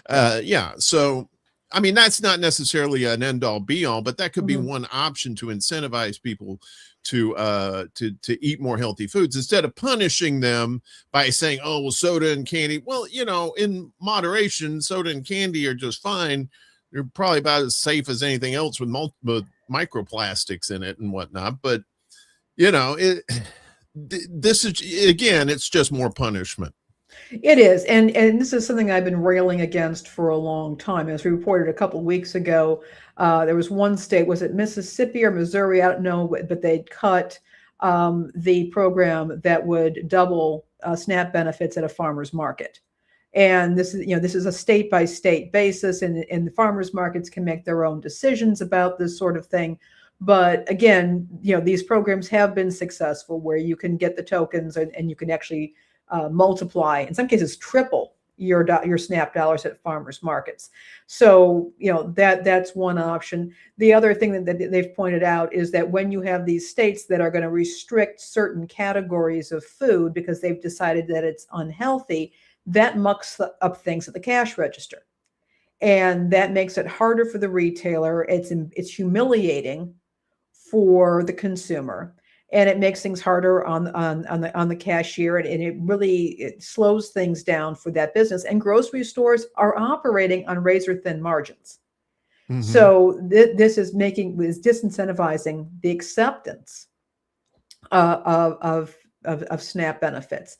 And again, when we get into, well, what is a healthy food and what is not a healthy food, that is not as straightforward as everybody wants to think. Some of these, for example, these programs will say you can't have candy, but you could have a granola bar or a protein bar that, may have some additional nutrients added, but are still high in sugar and high in calories. They will say you can't have something that is sugar-free, even though they will use the term sugary foods or sugary drinks when the food has no sugar in it at all. Or it might say it's okay to buy juice, but juice is often very high in sugar. As a matter of fact, the American Academy of Pediatrics has warned against giving young children juice because the sugar concentration is so high. We're also talking about, we had a guest on earlier, who has children who have diabetes, And in fact, yes, giving a child sugar in some cases is absolutely what is necessary to help control their blood sugar. There are people out there who have dietary aversions. They have intolerances, allergies that will very much limit what they can eat. And right now, the SNAP program, if people are allowed to buy food with their benefits, you have a very efficient way of getting food to people who need it. You don't have a separate supply chain. You don't have separate logistics. And when you start putting these restrictions in, all you do is muck things up, and the people who suffer are the people who don't have money for food. That's my story, and I'm sticking to it. Yeah, I agree about the farmers markets, but not everybody has a farmers market near them. That's why I said they should apply to vegetables anywhere, like supermarkets, small places, that sort of thing. They do that with WIC. There is they did. Or they did. I don't know what's going on with it now, but they did have a thing with WIC where there was that an accommodation was made for fresh fruits and vegetables. And I've been aware, this was a while back, but there were some grocery stores that would actually bring in nutritionists. They would have cooking classes showing people how to prepare the foods. Everybody got a gift card that they could, spend in the store to take what they've learned. And it seems now that there's not even that emphasis anymore. I don't like it. Humiliation ritual. Well, we go from food to housing. As Trump cancels plan to sign major housing bill as he fights with Congress over the SAVE Act. Yeah. Save his ass act is more like it. Probably not going to happen. Trump abruptly canceled his plans to sign a major bipartisan housing bill Wednesday, saying he will not do so until Congress passes the Save America Act, a sweeping elections bill that has become a focal point of his second term. Today's housing news, I'm not going to do his voice because he wrote this. Today's housing news conference and signing is hereby canceled until such time as we pass the desperately needed Save America Act, which I consider to be a national emergency, he posted on his True Social account. So basically holding it hostage until he gets this bullshit passed. It was not immediately clear whether he still plans to sign the housing bill or veto it. The White House did not immediately respond to a request for additional comment. Trump has repeatedly pressed Republicans to pass the Save America Act, which would overhaul elections in all 50 states. And basically guaranteed Republicans would win. And add new proof of citizenship and voter ID requirements. But Republican leadership insists they do not have the votes to pass it, given Democrats' strong opposition and an unwillingness among Republicans to get rid of the legislative filibuster. Trump's decision to cancel the signing ceremony for the housing bill that passed the House and Senate this week with huge bipartisan majorities will only add to the tension between the White House and Senate Republicans. So what is the Housing Act, or the 21st Century Road to the Housing Act? This was released earlier this year. So this explainer reflects the 21st Century Road to Housing Act released on March 2nd, 2026, and will be updated as the legislation advances in Congress. I don't know how long this is. It's bipartisan. It's Tim Scott, Republican, South Carolina. Elizabeth Warren, have co-sponsored it. It was fought over. This morning, we were getting the news, and Trump had actually supported that. He wanted to see that none of this stuff happening. The reports were this morning, okay, it's going to go to Trump. And then right before the show started today, we got word that he was now holding back. Yeah. So the 21st Century Road to Housing Act includes 18 sections from both the House and Senate bills, and at least 26 sections that incorporate previously introduced bipartisan legislation, including many supported by BPC and BPC Action. New provisions would restrict large institutional investors from buying single-family homes, aka BlackRock, and temporarily prohibit the Federal Reserve from establishing a digital dollar. Language authorizing appropriations for many programs in the House bill's community bank title were removed. These changes are reflected in the section-by-section summary below. So the bill is aimed at reconciling the approaches taken in the House's 21st Century and Senate's Roads Bill while reflecting Trump administration priorities, particularly limits on institutional investor purchases of single-family homes. The administration released a statement of administration policy shortly after the 21st Century Road to Housing Act was unveiled, expressing support for the updated bill. So the table below details which sections of the Road to Housing Act and Housing for the 21st Century Act appear in the 21st Century Road. That's a lot of road and stuff. Let's see. So Title I, improving financial literacy, clarifies HUD's authority to evaluate the performance of housing counseling agencies and counselors. Building More in America lifts the rental assistance demonstration program cap and extends protections for tenants in RAD buildings. Allows HUD to prioritize projects based in or primarily serving communities designated as opportunity zones for any competitive grants relating to housing development or preservation. It creates a HUD pilot program to support state, local, and tribal whole home repair programs, which provide grants and forgivable loans to homeowners and landlords for home repairs and modifications. Community investment and prosperity raises the cap on bank public welfare investments, such as affordable housing and community development projects, up from 15 to 20%. And it basically goes on here, telling you all the good things that Trump wanted nothing to do with, or at least maybe the people whispering in his ear, particularly those who do gobble up single homes and sell them for various purposes. Yeah. So, but the House and Senate passed this. Yeah. So unless he does veto it, and by broad majorities too, so he would need 2/3 majority in both houses to override that veto, and I think that would probably happen. Yeah, he's tantruming right now. He's pushing it off. Yeah. So it's like he does with everything else. He pushes it off for later, but then eventually the bill comes due. You got to deal with it. There's also something interesting about this, and that is it's going to make it easier for people to buy and manufacture manufactured homes. Mm-hmm. And I've been reporting on this again since back in the day with Civically Minded. Manufactured homes have come a long way. They're not just, they're not those little claptrap things right now. They are solid. They have 40, 50-year warranties on them. And they're not terribly mobile. And I've been reporting on what can happen to people who live in mobile home parks where they can't afford to pay for their lot, and they can end up with eviction and losing their entire home. But one of the interesting things about this bill that it provides is that mobile home manufacturers and people who purchase them will no longer have to get a frame, the frame that allows the home to be moved from pillar to post. And that will save, because people usually, when they have a manufactured home, they put it in, they install it, they don't want to move it. So that can save about $5,000 to $10,000 per manufactured home.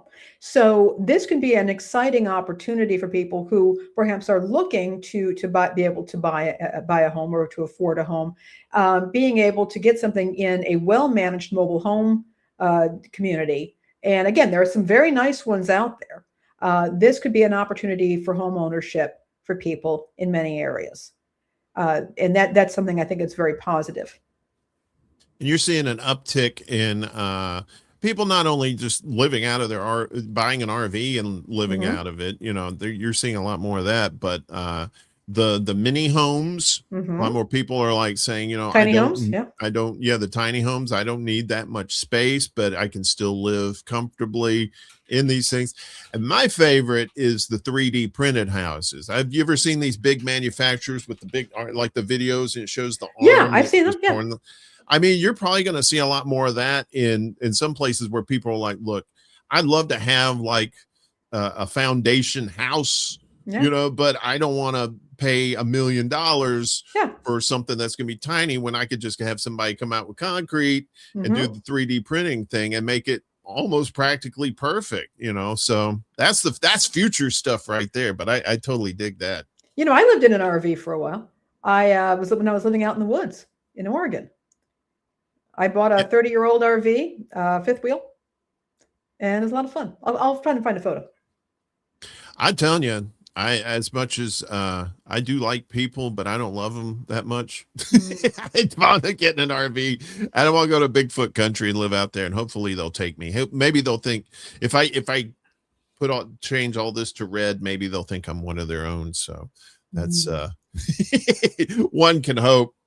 Well, more bad news for Trumpy as we get to the man of war stings here. And if you haven't been keeping up with what's going on, there's a current ceasefire between the U.S. and Iran, and of course Israel's not a big fan of that. But of course, there was this talk about whether Trump really had the legal authority to do this in the first place. Well, the U.S. Senate advances measure curbing Trump's Iran war powers.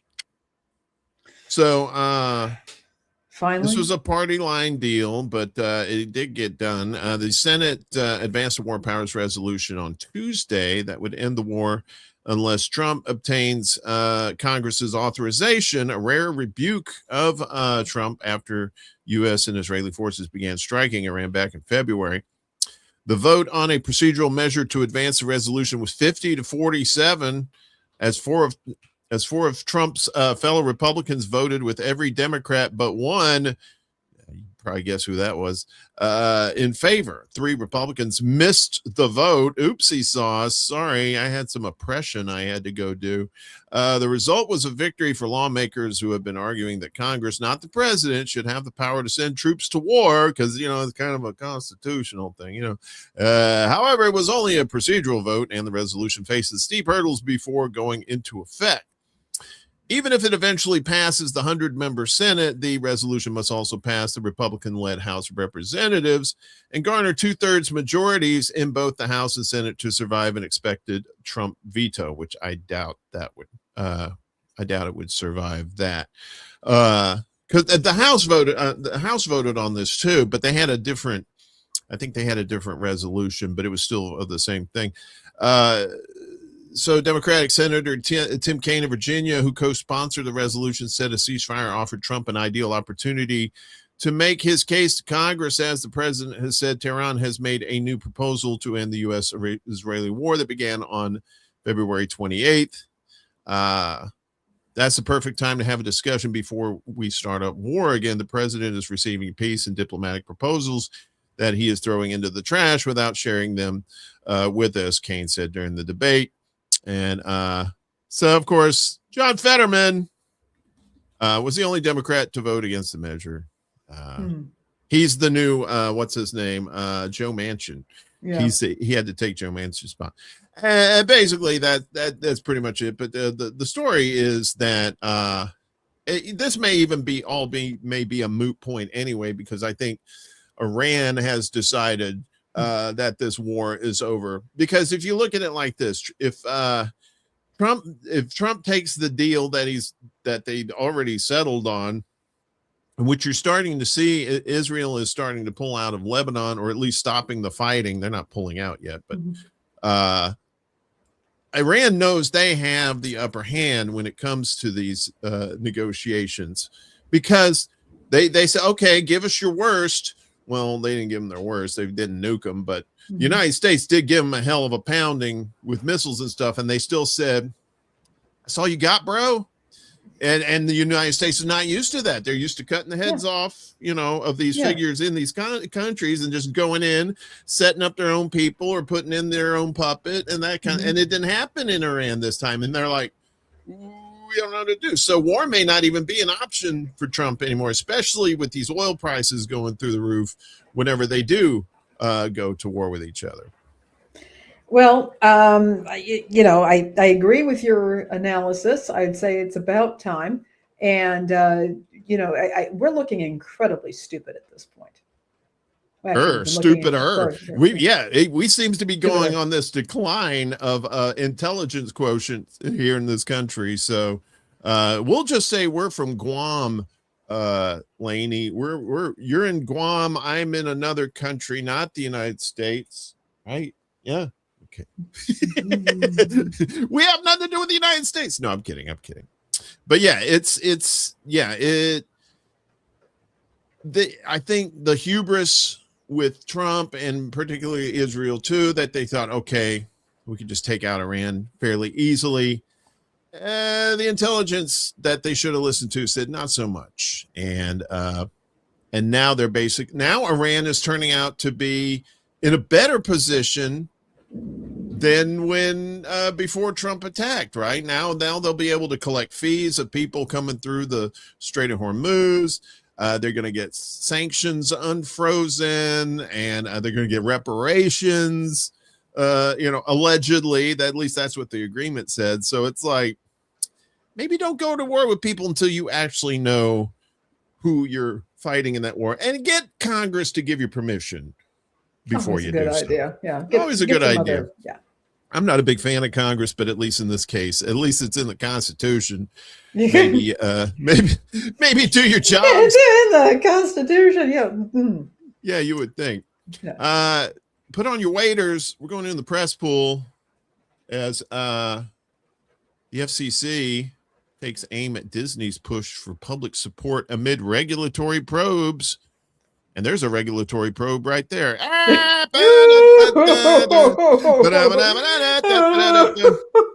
It's Brendan Carr, so it must be a convertible because he's got the top down. You see that? What I'm doing there with the thing. The FCC on Monday blasted Disney's push for public support amid the agency's probes of The View and ABC's broadcast licenses. Latest development in Disney's growing standoff with regulators. Regulators, mount up. The FCC under Trump appointed chair Brendan Carr said in February that it was looking into whether The View violated equal time rules as after an appearance by James Tallarico, the Democratic candidate in November's U.S. Senate race in Texas. I thought they got rid of equal time rules like a long time ago. That's why you have Fox News and you have MSNBC. I thought that's what happened, but maybe I'm wrong. The View, which first aired in 1997, is co-hosted by a panel of women who interview politicians and celebrities, in case you don't know what The View is. Seeking to rally support from viewers, ABC launched a campaign Monday urging people to push back against what it says are threats to free speech. Its on-air spots call on the public to petition the FCC to let the viewers decide what they want on their airwaves. Imagine that in a country with the First Amendment. Yeah, you would think. The View has welcomed your favorite guests and covered the issues you've cared about for nearly 30 years. The voiceover says in one of the ads, now the FCC wants to control who is allowed to appear on the show. Viewers use your voice. Scan this QR code. You'll have until July 6th. Addressing ABC's new campaign, an FCC spokesperson said in a statement Monday, Disney wants the FCC to classify The View as a bona fide news program, and it has chosen to run a campaign of misinformation to make its case misleading viewers about the law. That is a choice. A spokesperson for The View did not immediately respond to a request for comment. Under FCC regulations, bona fide news programs are exempt from equal time rules that generally require broadcasters to provide equal opportunities to competing political candidates. Carr wrote Monday on the tweeters that classifying the show as a bona fide news program would exempt The View from the political equal time requirements that Congress passed decades ago, but they still don't go by. What do you think? Is The View bona fide?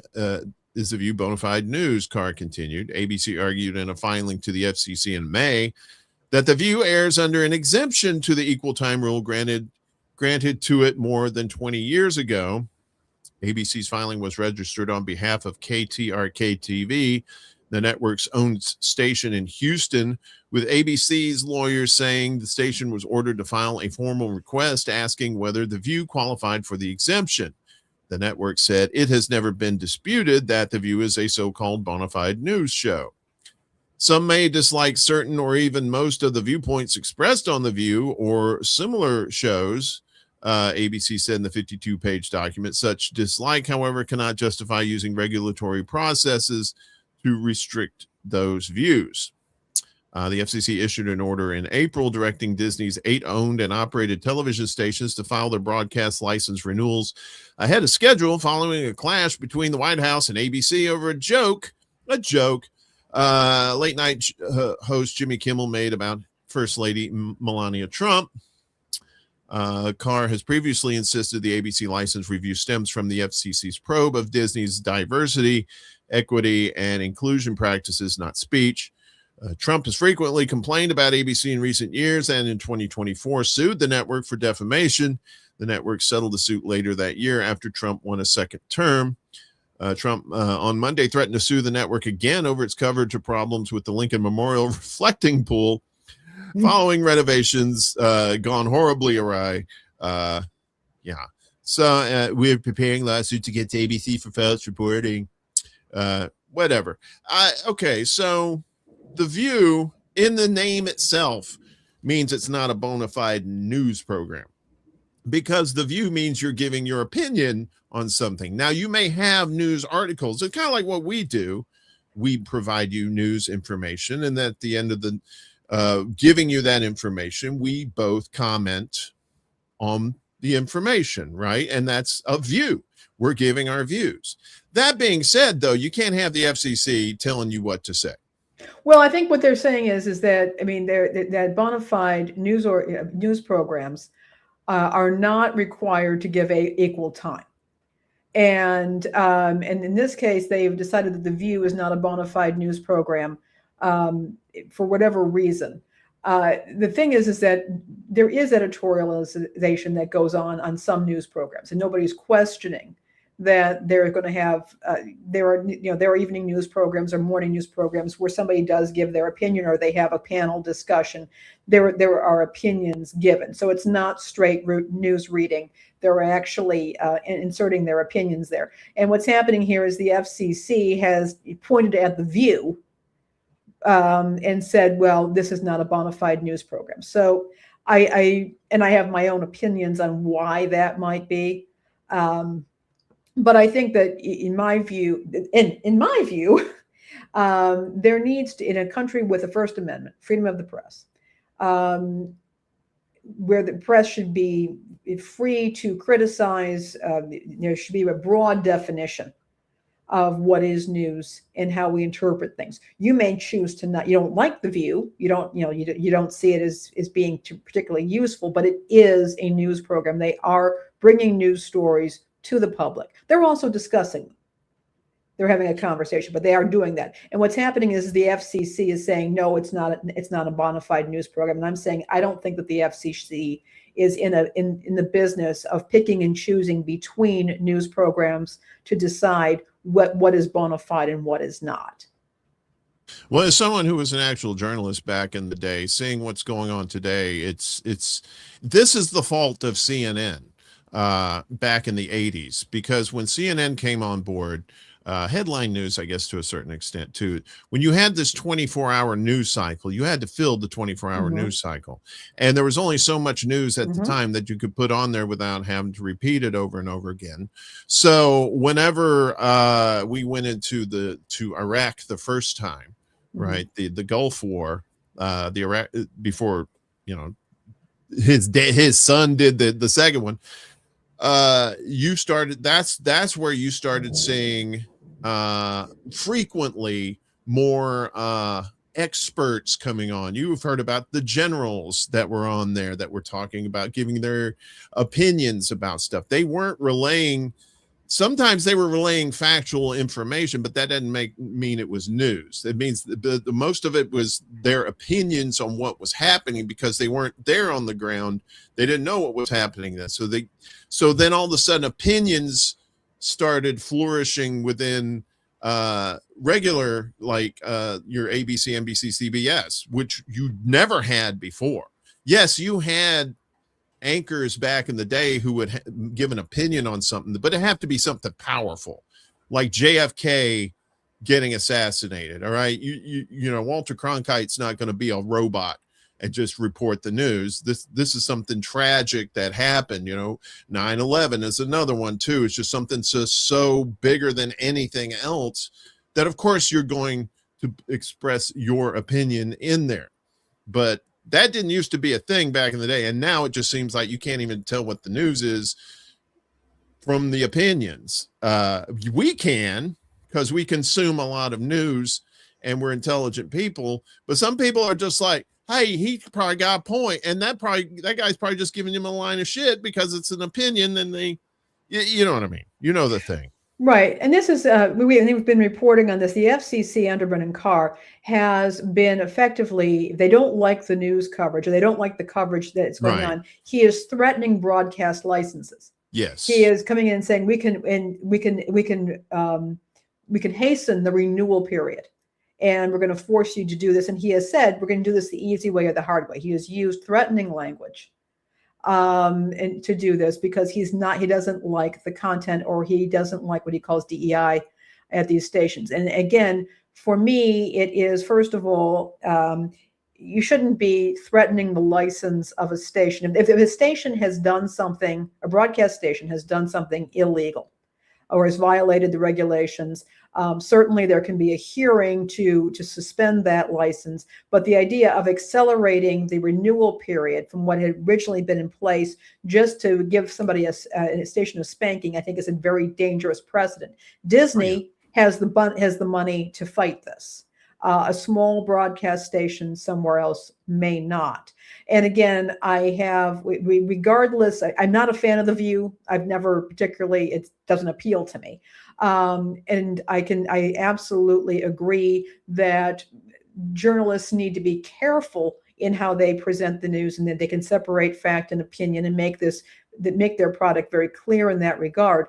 But I also think that the FCC really needs to step back from judging content, because freedom of the press here is incredibly important. Well, yeah, and they're not doing it on moral grounds. These are all political motivations. Yeah. He's just the attack dog of Trump, and Trump doesn't like. And he shouldn't. He doesn't like, yeah, and it shouldn't. But here he is. The heads of our regulatory agencies should not be doing this, and they should not be weaponized like this. And this, I think, is a failure in our systems. That does not provide for complete independence of these regulatory agencies, and that their appointments should not be political, or should be as unpolitical as we can possibly muster. I'm very concerned. Yeah, well, you should be. I mean, like I said, these are political motivations that we haven't seen before. Not to say that presidents have never used their cabinet members to something to help them, but they were a little more covert about it. And Trump is just one thing you can say out there, he's very transparent in how shitty a president he is. So there we go. Hey, Mariana, good to see you. Okay, cool. So we got this too. Trump's DOJ's use of subpoenas against journalists is straight out of the dictator's playbook, according to Press Freedom Group. So yeah, so not just The View. It seems like all journalists that are reporting the truth have a bullseye painted on them. The U.S. Department of Justice attempt to compel journalists to testify before a grand jury is drawing blowback from a top press freedom group, which is accusing Trump's administration of behaving like an authoritarian regime. Like an authoritarian regime. Yeah, they more like is. According to a Tuesday report in the Times, New York Times, the DOJ earlier this month issued subpoenas for national security reporters at the Washington Post and the Wall Street Journal related to national security leaks. National security, take a drink. That's the drinking game. Subpoenas against both news organizations were withdrawn after they issued legal challenges and sealed filings. The Justice Department had sought information from 3 reporters at the Journal about an article detailing how top officials warned Trump of the risks of a major military campaign against Iran, reported the Times. It also sought information from a reporter at the Post, Ellen Nakashima, about reporting related to the U.S. military action in Venezuela. As the Times noted, it is highly uncommon for government investigators to subpoena journalists when they are probing national security leaks, as such actions are generally seen as having a chilling effect on reporters' ability to gather information. You think? I think that's by design. After the details of the subpoenas and news of their withdrawal broke, Reporters Without Borders slammed the Trump DOJ for hitting a new low in its attempt to suppress information from the American people. Subpoenaing journalists to appear before a grand jury under the guise of national security is straight out of the dictator's playbook, the group said. Fortunately, in the U.S., newsrooms are fighting back and winning. A Tuesday CNN report claimed that Trump had personally pushed acting Attorney General Todd Blanche to subpoena the journalists, going so far as to hand Blanche a sticky note with the word treason written in Sharpie placed atop a stack of printed articles. Wow. CNN also reported that both the Post and the Journal remain on guard against the possibility that the subpoenas will be reissued in the future. A spokesperson for the Post ripped the Trump DOJ for issuing an unwarranted subpoena of our reporter, which the newspaper described as a clear violation of constitutionally guaranteed press freedom. We will continue to stand fully behind the journalism of the Washington Post, the spokesperson added, and fight all efforts by any administration that violate our First Amendment rights. Gabe Rotman, vice president of policy at Reporters Committee for Freedom of the Press, said in an interview with the Post that issuing grand jury subpoenas to reporters put core First Amendment rights at risk because, quote, once you are up in front of the grand jury, the testimony can go in many different ways and can inquire into stories that are unrelated to the underlying investigation. The potential of the government intruding into the news gathering process is even greater when you are in the grand jury than it is for a subpoena for documents, Rotman added. So again, trying to chill these journalists, very controlling of a government. And again, this is not something that he's been hiding. He's been going after these journalists for a while, even before he was president too. Oh, yeah. Yeah. And we began seeing that a long time ago. I remember before it was right around the time of the 2016 election, I want to say, there was a journalist who was body slammed by a candidate in Montana in public. And I think the guy who did it and went on to win. And it's a real concern because there are many countries around the world where being a journalist puts a target on your back. And we certainly don't want that here, but it's looking like that may be emerging. Well, it's going to be wash, rinse, repeat. They're going to violate the First Amendment. They're going to be taken to court. The court's going to shut them down because these courts now, I think Trump was really depending on these courts since he got a lot of federal judges in place, thought that they were going to play ball with him. And some of them have, but a lot of them haven't. And I think that's another thing that blew up in his face. But if you're going to be a dictator, you have to control the press. And if you can't control the press, then you're not going to have control.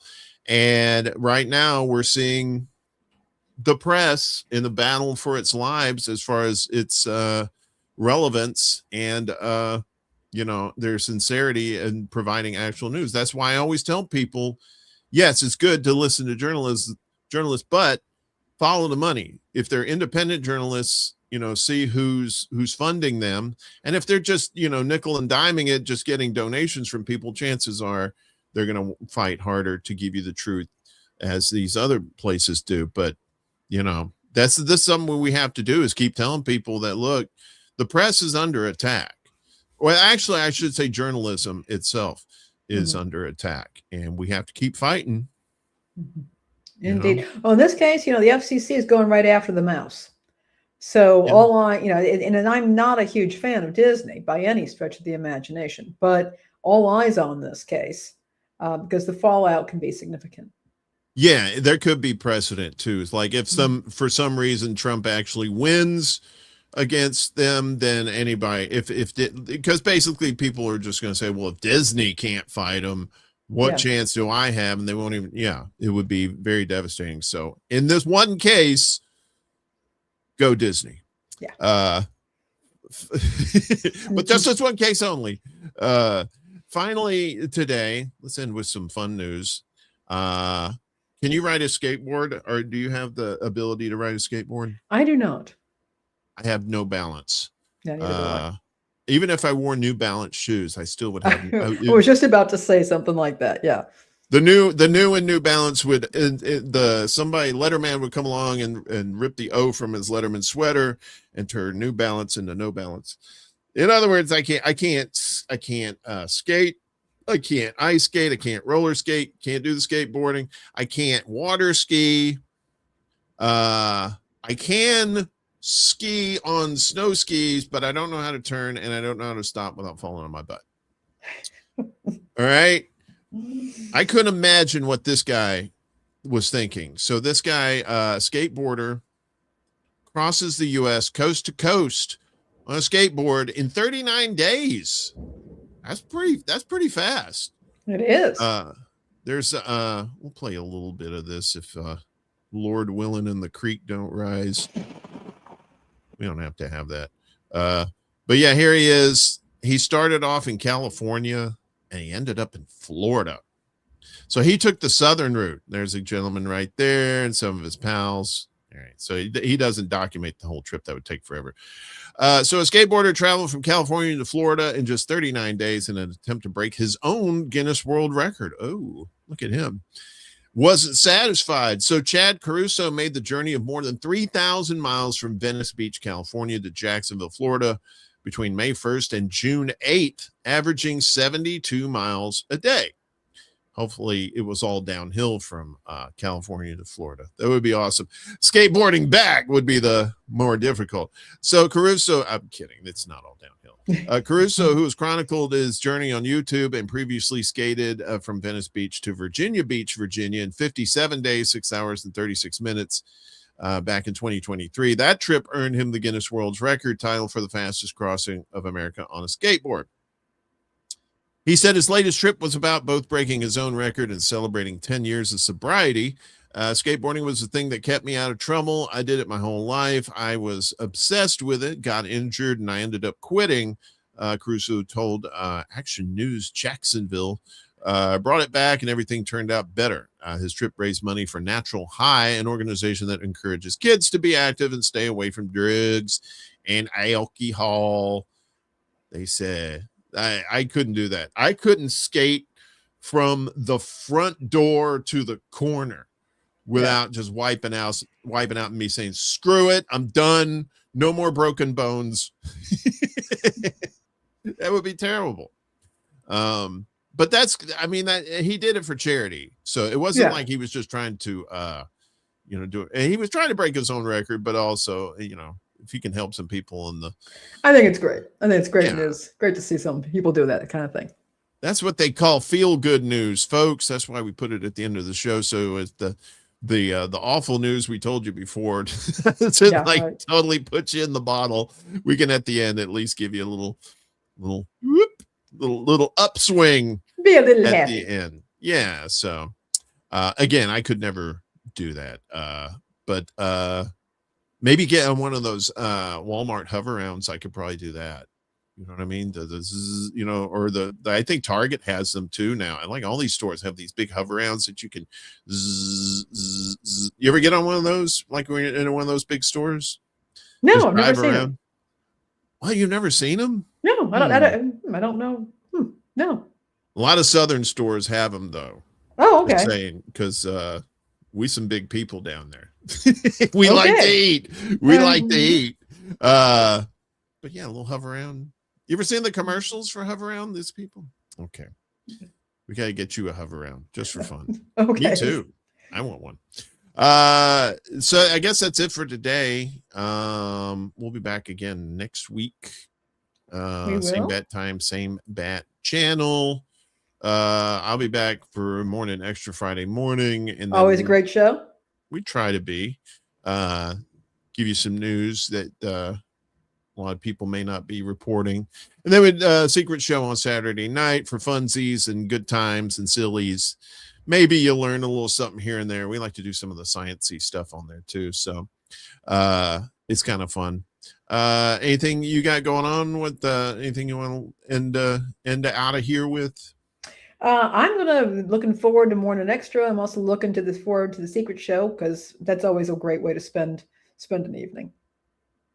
It is until you have to do it yourself, and then you're like, oh, the pains. There's so much because you got to look up all this stuff. You Oh, gotta, I know you do. You put a lot of work into them. it's a lot of work, but the payoff is purely 100% gold. Other than that, I guess we're going to get out of here. Again, thanks. Please, if you can, like, share, and subscribe. We're only 2 subscribers away from 100, I believe. Yep.